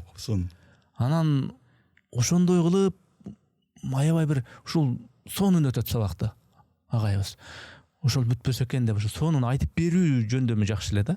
Анан ошол эле учурда жана коркуткан агайлар бар эле, мугалимдер бар эле дегендей. Демек, сиз айтып атасыз, ошол адам окуучунун жүрөгүнө жага тургандай кылып. Элүүгө чыкканда дагы ошол агайды эстеп жүрө тургандай кылып окуш керек, окутуш керек деп атасыз да. Ошол. Анткени мен окуучуларды 11-дө бүткөндө сурайм. Мугалимдерди, силер окууду мага келген тренингдегилерди айтам. Өзүңөрдүн мектепте жүргөн күнүңөрдөн 3 окуяны жазгыла. Оюңарда эсиңерге келген 3 окуяны айткыла. Анан мектептен кийин университетте 5 жыл окуган 1 окуяны жазгыласың. Эч ким сого окуп деп жазбайт. Анткени ал сезимдеринде калган эмес. Билимдер сезимдеринде калган эмес. Сезимде калтыра турган сабакты өтсөң, ал ошону айтмак. Сезимдеринде ошол пактага барганы, анан кийин ошол мектептеги достору менен жүргөн окуяларды айтат. Жазышат. Демек, билимди сезимдеринде калтыра албады. Мен дайым айтам. Сиз айткандай эле мен да бүгүн эфирден пайдаланып агайыма рахмат айтып койсом болот. Анткени бизди быйыл 30 жылдыгыбыз болду да. 30 жылдыкка барганда мен ошол агайдын сабагын айтып бердим. Сиз бизге 5-класста ушул сабакты өткөнсүз, 8-класста ушул сабакты өткөнсүз, минтип өткөнсүз. Анткени ал менин эсимде калды, анткени ал сезимдеримде калган. Бүгүн эсимден чыккан жок. Деп туруп, ал ушундай бир образ менен өтөт эле, сиз айткандай. Биз ошол мезгилде Иван Васильевич Крыловдун Карышкыр менен козусун которгон вариантында, Карышкыр менен козуну айтканда ушундай образ менен берген бизге. Ошол мезгилдеги биздин эсибизде калган ошол окуялары, Карышкырды сен Карышкырсың. Сен Карышкырдын ролун оку. Сен козуну оку, козуну кыздарга берет. Анан окуп атканда кызыктуу боло баштайт эле. Ошону барып үйгө барып сөзсүз окуйт элек да. Анан кийин 8-класста Кубанычбек Маликовдун Жаңыл мырзасын окуганда, ону дагы ошентип аткарып туруп, биз районго чейин аткарып чыкканбыз дагы, азыркыга чейин ошол эстен чыкпайт да. Жаңыл мырза, баатыр кыз, далайлардын шагын сындырып канын ичкен, кыз башын эркек кылып, эркектин ырысын кескен бейбак деген сөздөрү дагы эле кулагыбызда турат да. Ушундай бир жакшы. Демек, ар бир мугалим өзүнүн ыкмасын колдонуп, ал ыкманын түбүндө жакшы ниет, ак ниет болуш керек дегенди айтып атасыз да. Кээде ушул бир ыкмалары болот, кээ бир мугалимдердин арыңа келтирет, намыстантат. Мисалы, мен Кара Суудагы мектеп-интернатта да окуп калдым, ошо Төрайым деген бир эжекебиз бар эле. Ошол сабакты окутканда тил адабият сабагынан берчү эле, анан кийин кээде окубай келсең, же бир нерсени түшүнбөсөң, же бир нерсенин оюң айтып атканда бир намыстанта турган бир сөз айтат да. Жерге кирип эле кетейин дейсиң, анан окуйсуң. Мен окуп келишим керек, анан ушуну айтып беришим керек дегендейчи.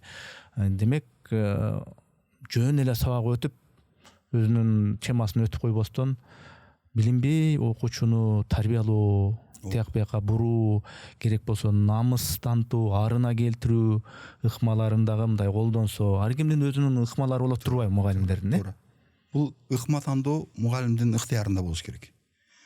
Мугалимди баалоо ал натыйжага караш керек. Натыйжада бала олимпиададан жеңип атабы?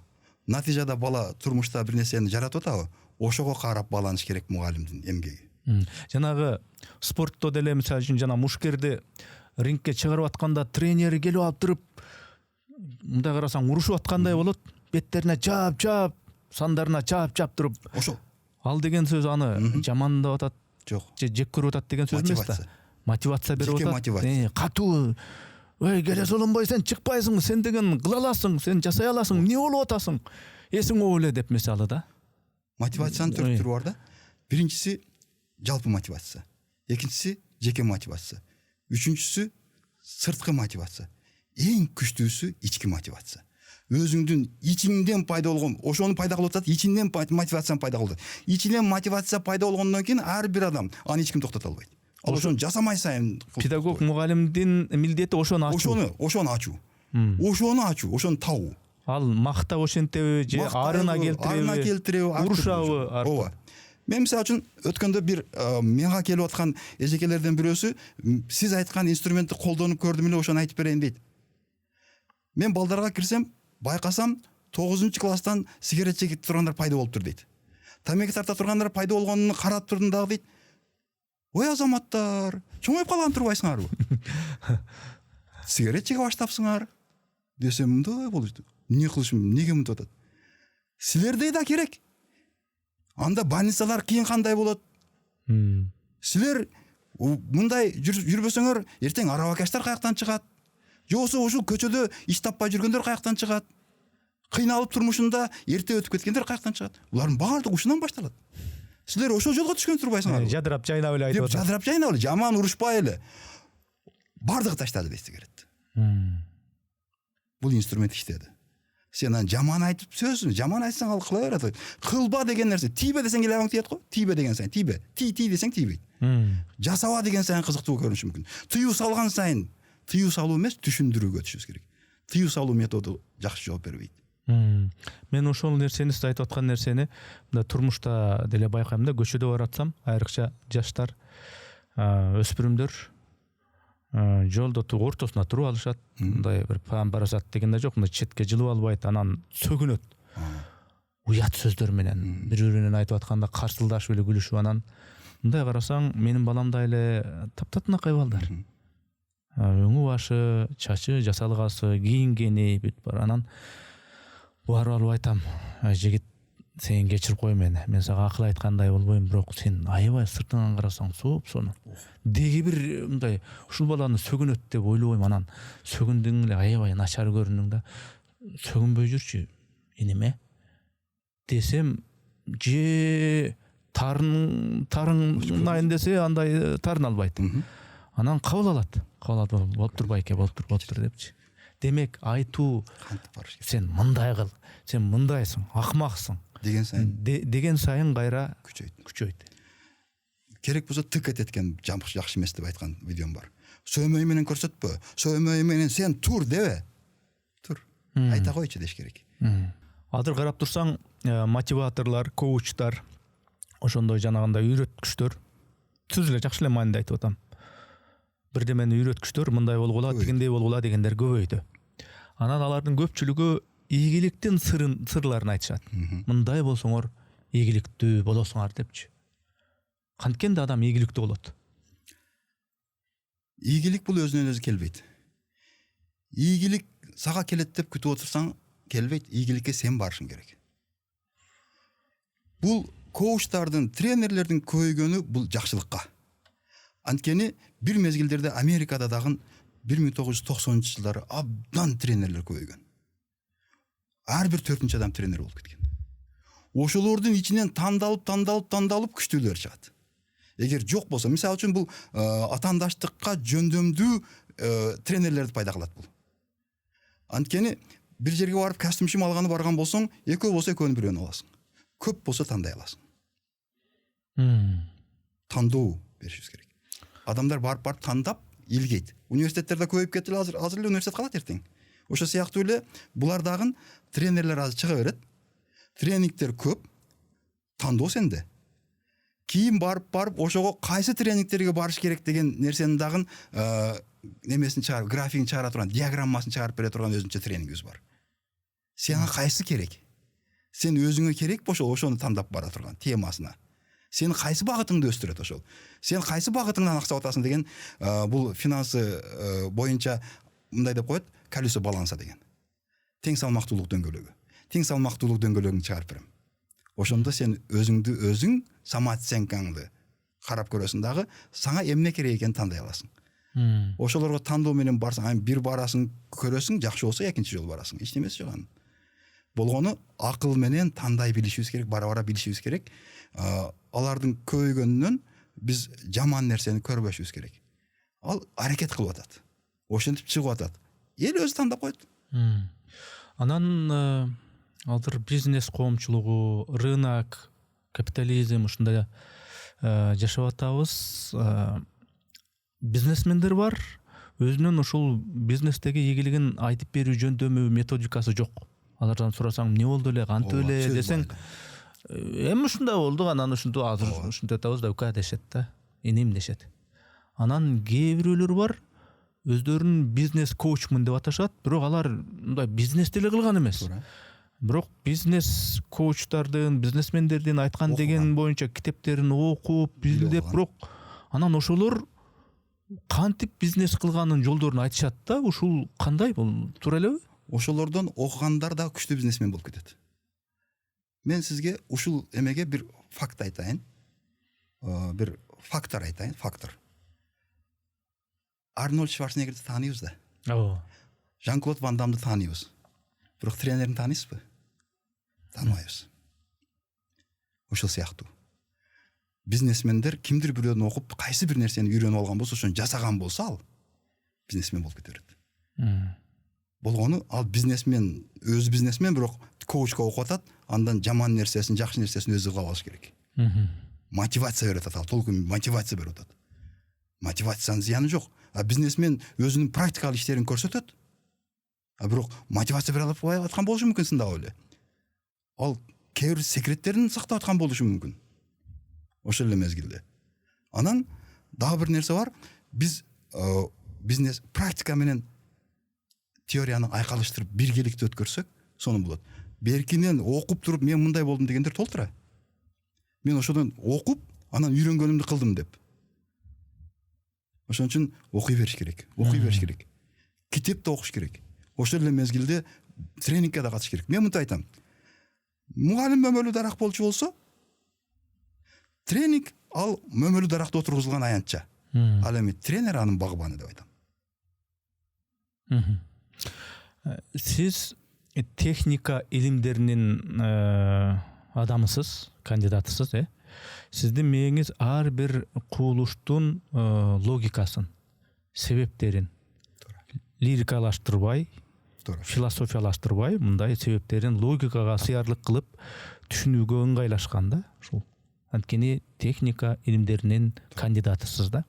Мына жакында Умрага барып келдиңиз, Ал жерге зыярат кылдыңыз. Ошол Кабаны айланып атканда мындай бир логика менен ошол жанагы техника илимдеринин жактаган адам катары логика издедиңизби ошодон? Ошол Умраны зыяратын кылып атканда, ошол көп ибадаттарды кылып атканда, Кабаны топ кылып атканда логика менен ойго алчап жүрдүңүзбү же кандай сезимде болдуңуз? Мен чындык издедим. Чындыктын бар экенине ынандым. Пайгамбарыбыз саллаллаху алейхи ва салламды буякта окуган башка экен. Инженер катары барып көргүм келди. Анын жашаган үйүн көргүм келди. Анын жүргөн жерин көргүм келди. Ал баскан жерлерди баскым келди. Ошонун пайгамбарыбызды зыярат кылып кирип атканда мен кире албай койдум. Уялдым. Корктум. Кантип кайсы бетим менен кирем мен? Мен татыктуумбу деп. Мен татыктуумбу деген нерсе мени абдан кыйнады. Мен мурда буякта мындай идеальный карап башкача деп мен о жерге барган факт көргөндөн кийин, сахабалардын 10 000 сахабанын жаткан жерин көргөндөн кийин, жана Ухуд согушундагы, Ухуд тоосундагы жаткан 40 сахабаны көргөндөн кийин, алардын образын ошол жерде ордунда Максат Дамыланын айтып берип жатып, жан күйүп жатып, түшүндүрүп айтып атканда мен кино көргөндөй отурдум. Бирок сиз ага чейин маалымат базаңызда окуп, пайгамбарлардын өмүр баянын окугам. пайгамбарыбыздын өзүнүн өмүр баянын окугам. Ошолорду окуганда мен качан барам ошол жерге көрсөм, окуган башка, көргөн башка. Зрительский память дагы башка. Ага чейин албетте ишенесиң. Бирок көргөнүңдөн кийин сен жасайсың. Ошондо ошол жерде жүргөндө, умра зыяратына барганда, Кабаны айланганда, Сафа Марваны чуркаганда, башка жерлерди көргөндө сизде илимдин адамы катары кайсынысы үстөмдүк кылбы? Акылбы же жүрөкпү? Мен ошол жерде байкадым, жүрөгүм элжиреп кетти. Кимге сүйлөсөм да сүйлөй албай койдум. Ата-энеме айта албай койдум. Ыйлап эле жеткире албай койдум. Анткени жүрөк ошол жерде чындыкты түшүнүп көргөндөн кийин ошол Сафар Марвада ошол окуясында Ибрахим пайгамбардын окуясын элестетип алып ушул жерде ушундай кылган турбайбы? Ушинтип жатып бизге дин жеткен турбайбы? Чоң мээнеттер бар турбайбы? Тарыхый жерлер турбайбы? Бул жомок эмес турбайбы? Деген нерсе, тарыхый орундар, тарыхый окуялар өзүнүн ордунда уккан бул өтө сонун. Бизде жана теория менен практиканын айкалышкан жери. Сиз эми ар бир нерсени мындай таразалап, логикага да салып, бул жактагы реалдуулукта эске алып мындай таразалай билген ушу новаторлук жагыңыз бар да. Креативдүү мамиле кыласыз ар кандай маселеге. Мында светтик коомду да билесиз, динчилдерди да билесиз дегендей, дин чөйрөсүн. Бүгүнкү күндө жанагы биз кыргыз деген улутпуз, биз тамырыбызды унутпаш керек дегендердин арасында араб кулдар деп жанагындай исламий тарапты жек көрүп аткандар менен ошол эле учурда исламий тараптын теңирчилер, силер түшүнбөйсүңөр могу нерсени. Аллах бирөө, ал жалгыз. Ал мындай деп ошол ажырымдын себептери эмнеде деп ойлойсуз? Эмнеге ушундай болот? Мындай жөн эле мунаса кылып эле мындай баарыбыз бир өлкөдөбүз, шатыра шатман жашай бербейлиби? Эмне үчүн ошондой жок? Алардын айырмасы бир эле жерде. Теңирчилердин Кур'ан окубаганы, Кур'ан окуган молдолордун манаста окубаганы. Ошол эле. Экөөнү тең окуган адам экөөнүн ортосун табат. Анткени манаста окусаң ислам табасың, исламды окусаң ошол жерде манастай образды өзүңө кабыл аласың. Ушундай бир жакшы адам болгуң келет, элиңди коргогуң келет, элиңе жардам бергиң келет, кызмат кылгың келип калат. Анткени манаста бутун колго салды эле, бутун сууга салды да, бут да аратын алды да. Колун сууга салды да, кол да аратын алды да деп манаста айтып атат. Манас бабабыз демек намаз окуганын билдирип турат ошол жерден. Эми биз баардыгыбыз Кудайга ишенгендербиз деп коеюн. Кудайдын астында барабыз. Биз Кудайдын астына барганда канча китеп жазгандыгыбыз, же болбосо канча тренингтерди өткөргөнүбүз, же эмне коучтуктарды кылганыбыз, же кандай журналист болуп эмне подкасттарды өткөргөнүбүз тууралуу эмес, биз ошол жараткан берген шыкты, талантты эмнеге кандай пайдаланганыбыз тууралуу эми суралабыз да. Мен ушинтип түшүнөм. Туура. Анан сиздин бүгүнкү ушул кылып аткан ишиңиз, кылып аткан новаторлугуңуз эл агартуу багытында, билим жаатында бул коомдун алдындагы милдетпи же жараткандын алдындагы милдетпи? Кандай? Албетте биринчи жараткандын алдындагы милдетим деп билем. Анткени мен биринчи окуу жайга окууга келгенде, ага чейин мен молдолукка окуганмын. Айылда диний билим алабыз дедим го. Айылда баардыгыбыз алабыз аны. Баардыгыбыз окуйбуз. Бирок ошолордун алдыларында элем. 40 бала окусак ошонун эң алдыда элем. Ошондо Молдо Сабыр Досбол уулу, Молдо Сабыр Дамулла келип бизден экзамен алды. Анан мени тандашты. Мени диний окууга жөнөтөбүз деп, менин устазым Молдо Абдулла Дамулла менен ошондой чечим кабыл алышты. Мен ата-энем менен кеңешүүнү сурадым. Ата-энеме дагы айтышты. Ата-энем дагы макул болду. Ошол эле мезгилде бир эмес 2 мектептин директори келип үйгө. Жай жанатта болсун, Жалилов Иса агай, анан кийин Кудайберди агай экөө келип туруп талашты молдолор менен. Бул бала мектепти быйыл артыкчылык менен бүтүп атат. Бул дүйнө илимин алсын. Атамды көндүрүп атат. Мен да отурам. Алар айтып атат, бул дин илимин жакшы алып атат. Ушул жактан чыныгы жакшы бир динге кызмат кыла турган бир адам чыгат будан. Исламга кызмат кылат деди. Анан атам айтты, бала чечсин деди. Мен макулмун деди. Мен айттым. Мен атамдын чечимин сыйлайм. Ата сиз айтың дедим. Десем, балам андай болсо мындай кылалы деди. Сен бардагын окууга тапшыр деди. Эгер өзүңдүн күчүң менен өтүп кетчү болсоң, муну тагдыр деп бил деди. Ошону жакшы оку деди. Анда окубай ошол жерден өтпөй калчу болсоң, дароо Ошко келип атабыз, Баткенден Ошко келип атабыз. Ошко бар дагы ошол жерде эле молда шакирт агаңа кал деди. Фуркат медресесине. Мен ошого макул болуп келдим. Алланын каалоосу ушундай экен, ушул бүгүнкү абалыма келдим. Алла каалады. Мен ошо маалда истихбар окуп сурадым. Аллахым өзүң көрсөт. Туура жолду өзүң көрсөт. Мен кайсы тармакта болсом дагы мен динди чектебейм, динге кызмат кылам. Ошол эле мезгилде мекенге кызмат кылуу менен динге кызмат кылам. Элиме кызмат кылуу менен жана абийирдүү жүрүм турум менен ата энеме кызмат кылган катары эле эң негизгиси мен ушул арам менен адалды ажыратып калганыма шүгүр. Эми барайын дагы окууга тапшырып көрөйүн дедим. Кудай Таала каалап, каалабаса болбойт эле. Кудай Таала каалап, мен курулуш окуу жайына тапшырып калдым. Бирок ошол эле мезгилде 5 убак намазымды таштаганым жок. Ошол эле мезгилде диний ибадаттарын таштаганым жок. Алла Таала бизге 24-тү 8-8ден бөлүп койгон. 8 саат тиричилик кылсын деген. Тиричилик да фарз. Ошол эле мезгилде 8 саат уйкута деген. Уйку дагы фарз. Укташың керек.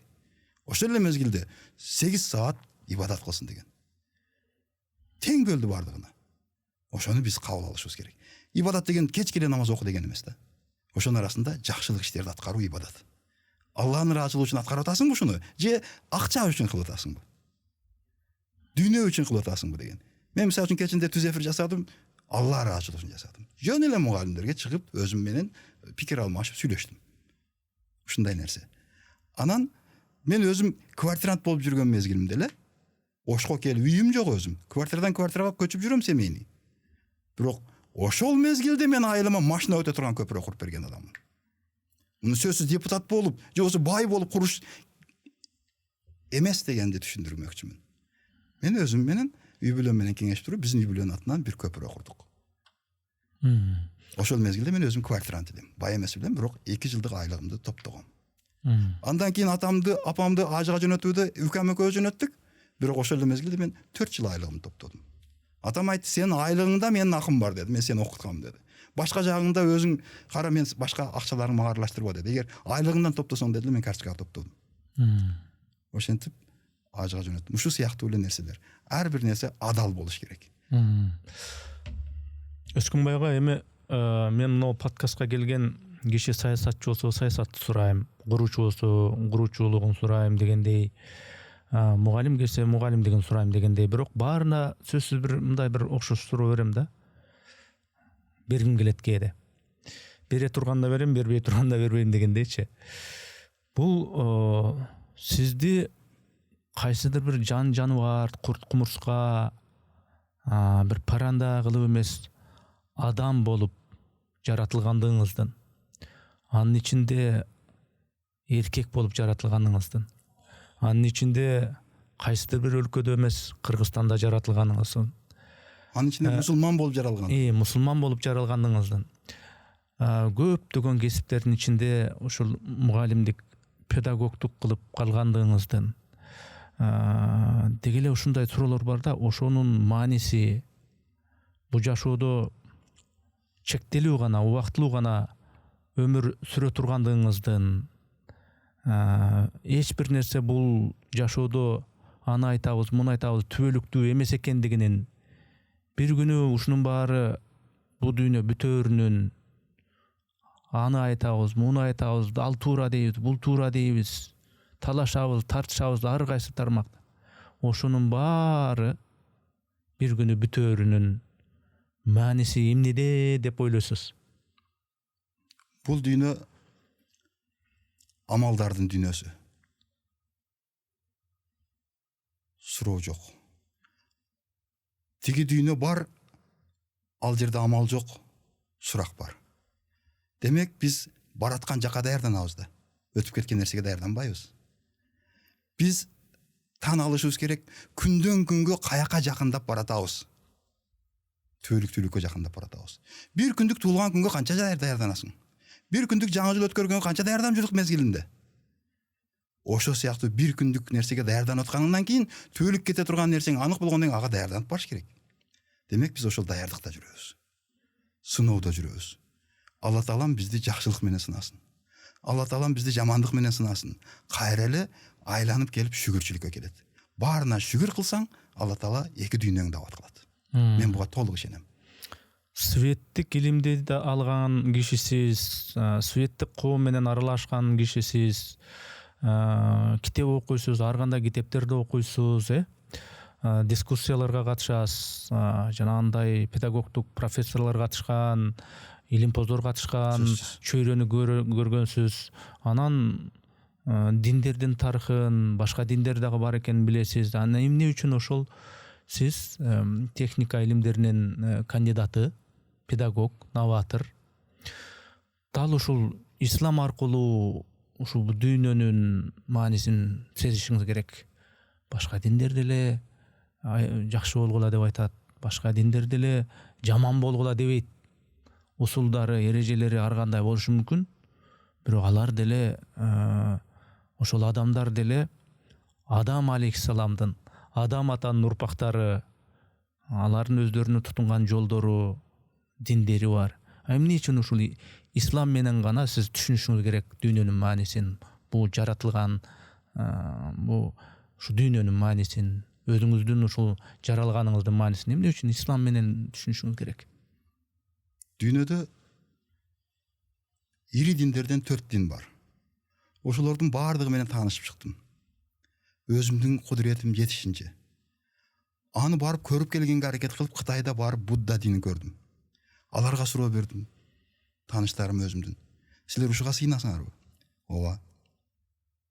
Ал айтат. Силер эмнеге биз Кудайга сыйнабыз? Алар көргөн нерсесине сыйынып атат. Муну өздөрү жасап алган. Анан кантип аны мен кабыл алышым керек деген ой келди. Муну сен же бир адам жасаган. Ал эми Алла Таала берген неаматтар бар да. Бизге бир кичине бирөө бир жакшылык кылып койсо, бир нерсе белек кылган болсо, аны өмүр бою унутпайбыз. Ага жакшылык кылгыбыз келет, аны сүйгүбүз келет. Ага дайым мындай айтканда жакын болгун келет. Эмне үчүн ушунча неаматты берип койгон биз Кудай Таалага биз шүгүр кылып, ушуга рахмат айтпашыбыз керек деген нерсе менен исламды тандадык. Исламдагы баалуулуктар, ал эми мисалы үчүн исламды көбүрөөк окуганда, шариатты көбүрөөк окуй баштаганыңда, тааный баштаганыңда ошол жерде келет да. Акыр заманда, кыямат кайымында ошого жакын Иса алейхиссалам түшүп, кресттерди бузат дейт да. Анан алар дагы динге, исламга кирет. Деген нерселерди окугандан кийин тандоо сенде да. Анан кантип эле Кудайдын баласы болуп калсын деген нерсеге ынанасың да. Ошентип атып мен ушул Алланын кудурети чексиз экендигине ынанып туруп, ар бир жалбырактагы каягы менен түшүшүнү Алла Тааладан, периштелер алып түшүшүнү, ар бир каардын бири-бириге окшош болгонуну, ар бир жамгырдын башыңа тийгенде катуу тийбегендиги, ошончо аралыктан келген физикалык күч болсо катуу тийиш керек эле башыңа. Тешип кетиш керек эле. Же болсо чагырап эле суу болуп агып кетпестен келип аткандыгы, баардыгы нормалар, кандайдыр бир күч десем болбогул, күмөндөр. Алла Тааланын күчү бар экендигинен далил берет. Баардык процесстер, физикалык процесстер, булардын баардыгы кандайдыр бир башкарылуу менен болуп аткандыгын көрөсүң. Негизи мен ушул Кудай маселесин, диний маселелерди ушул подкастка келген диний адистен, дин илими бар кишиден сураганда өздөрүнүн жообун айтышат. бирок өңчөй баарыныкы мындай окшош, бири-бирине гармониялуу дин адистеринин концепциясы бир. А сиз болсо дин адиси эмессиз. Сиз техника илимдеринин кандидатысыз, илимдин адамысыз дегендей. Бирок эми өзүңүздү мусулман деп эсептейт экенсиз. Мен Бирок бир мезгилде имам болгон адам катары айттым. Имам болгонсузбу? Бирок ошентсе дагы баягы эми техника илимдеринин кандидаты болгон молдокелер жогоракпы дейм да, ошол адамга мен суроо берип атам.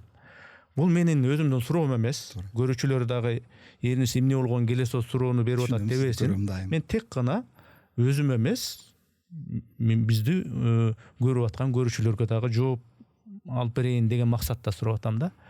Эми ушул Кабага барбастан эле, Кытайга, Буддага барбастан эле, Иисус Христос башка деп христиан, православ, католик болбой эле, дагы бир иудей болбой эле, иудаизмдин бирдемелерин айтып антип чукулабай эле, индуизмдин да бирдемелерин, брахма бирдемелерин окубай эле, башты оорутпай эле, жөн эле бу дүйнөнүн башаты бар, өзүнөн өзү пайда болушу мүмкүн эмес. Адамдар деле моундай кете берсең жет ата, анан канча миллион ата болуп акыры бир адамга барып такалат. Ошол бир адамды да бир күч жаратышы мүмкүн. Ал болсо Бог деп аталабы, же God деп аталабы, Аллах деп аталабы, Теңир деп аталабы, ошол жараткан болушу мүмкүн. Бул логика деле ошого түртүп атат деп эле ишенсе болбойбу? Мындай кайсы бир дини жок эле, кандай ойлойсуз? Бул менин суроом эмес, бул кайсыдыр бир тараптардын суроосу да, ошого жооп бериңизчи.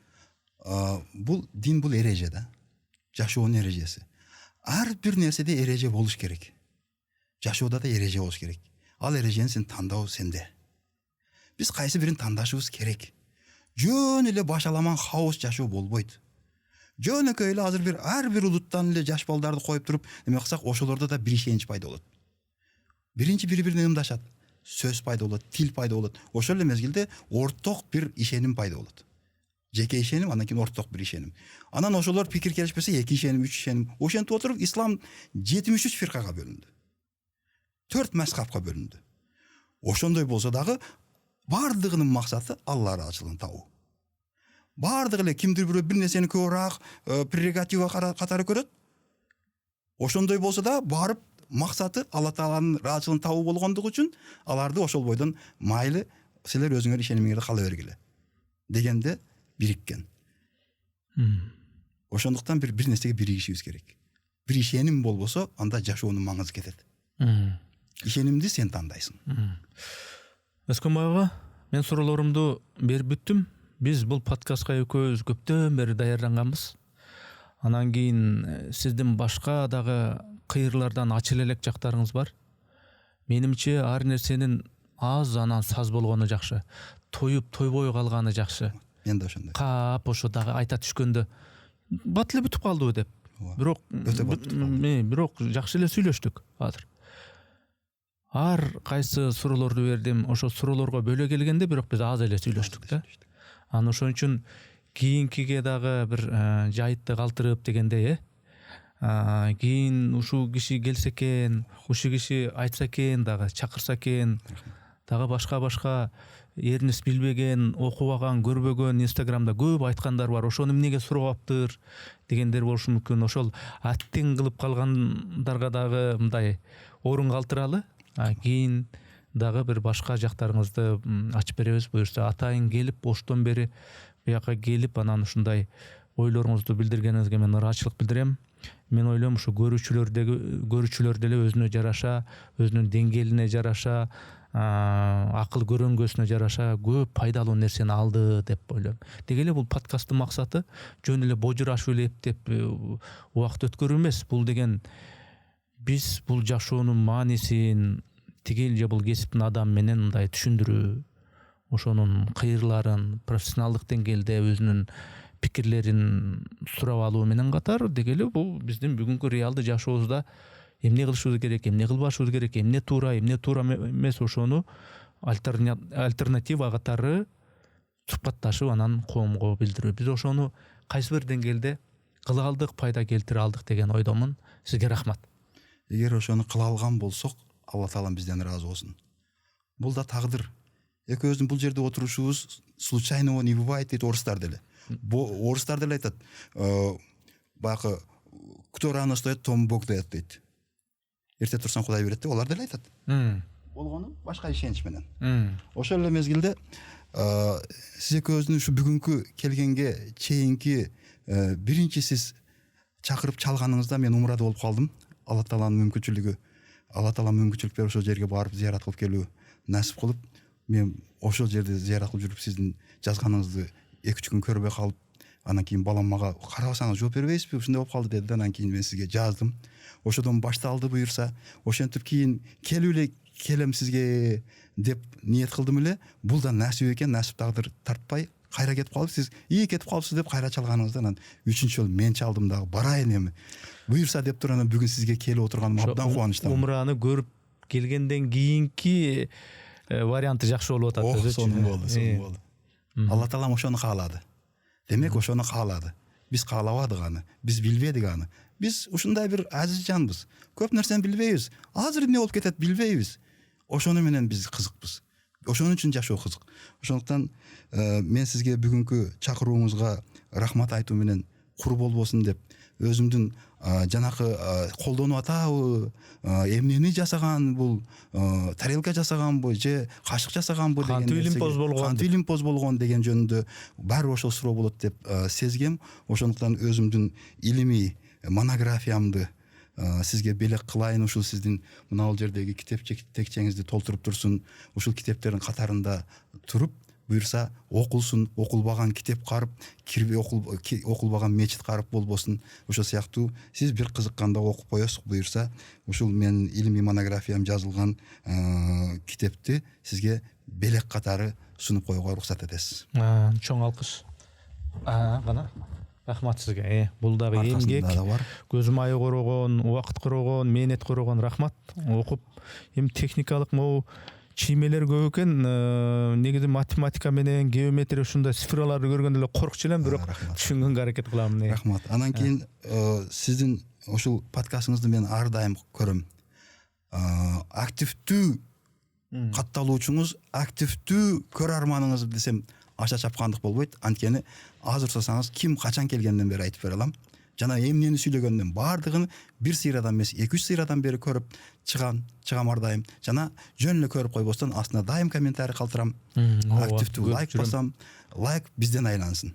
Буса сиздин катталуучуларыңыз көп болсун. Мен катталуучуларга ушул айтарым, калтырбай көрүңүздөр. Менден кийин буюрса дагы мыкты инсандар келет деп ишенем. Сиз бу абдан сиздин чыгарган нерсеңизди биз көрүп үлгүрбөй атабыз. Ошондуктан сиз чоң мээнеттер жасап атасыз. Буюрса мунун баардыгы Алла Тааламдын ыраазычылыгы үчүн болсун деп ниет кылган болсок эле, ушудан да чоң сооп таап ошол жакта ушунун үзүрүн көрөбүз. Ошондуктан активдүү болуп катышуучулар эгерде комментарийди жакшы жазган болсо, бүгүнкү экөөбүздүн подкастыбызга жакшы комментарий жазган адамды өзүңүз тандап туруп, бирөөсүнө ыйгарып койсоңуз мен кубанычта болот элем. Анткени билимдүүнүн белгиси билгенин келет бергиси дейт. Алган билим биздики эмес, элдики. Ал бизге аманат. Аны 100% беришибиз керек. Байлыктан 40тан бирин беришке ушур катары бизге милдет коюлган. Ал эми билимдики сен бирөөгө бергениң сайын сенде көбөйөт, бербесең сенде жоголот. Ошондуктан ушуну билимди таркатканга жакшыны көрсөк жаялык, жаманды көрсөк жоёлу деп берип койгонго уруксат этесиз. Демек мен түшүнгөн боюнча жакшы комментарий жазса, эми баары эле жакшы жазат. Жакшы жазат. Бирок ошолордун ичинен бирок сиз өзүңүз тандап айтсаңыз, мага ушул комментарий сизден WhatsApp'тан жазып коем. Жазып коесуз, анан мен бул китепти байланышып берип коем. Анан кийин эми китепти деги эле китеп карагысы келбегендер бар, бирок бул китепти карап, китепти сүйүүчүлөр үчүн айтылып аткан сөз. Жок дегенде ошодон эстелик деп алып койсо деле болот. Ошол кишилер катталуучулар мына телефонунда жазып койсо, эгер ошо китеп катталса, сиздин каналыңызга катталса деп чакырат элем да. Ооба. Катталган утат да. Ооба. Жарайт, түшүнүктүү болду. Рахмат анда сизге, үй бүлөңүзгө тынчылык, ишиңизге ийгилик, жакындарыңыз менен, бала чакаңыз менен тынч болуңуз, жараткан сизди акыйкат туура жолдон адаштырбасын. Амин. Алла таалам сиздин ишиңизге ийгилик болсун. Алла таалам эки дүйнө кем кылбасын. Кандай максат тилектериңиз болсо ошол максат тилектериңизди эселеп берсин Аллахым. Аллахым экөөбүздү ушул жолдон айырбасын. Эгер ушул жолдо кандайдыр бир кемчилик кылган болсок, адашкан болсок, Аллахым ошол адашкандардын жолунан бизди адаштыр. Бизди адаштыра көрбө деп тилейм. Буюрса, анткени ар бирибиз биз сөз сүйлөп атабыз. Сөз бул керемет. Сөздүн күчү, сөздүн касиети башкача. Анткени биз ушу тилибизден адашпасак экен, бутубуздан адашсак турабыз, тилибизден адашпайлы деп өтө этият болобуз. Аллахым ошого бизге ошондой күч дарамет берсин. Ушуну тилейм. Аллахка чексиз шүгүр, сизге чоң рахмат. Жараткан Аллах кабыл разы кылсын.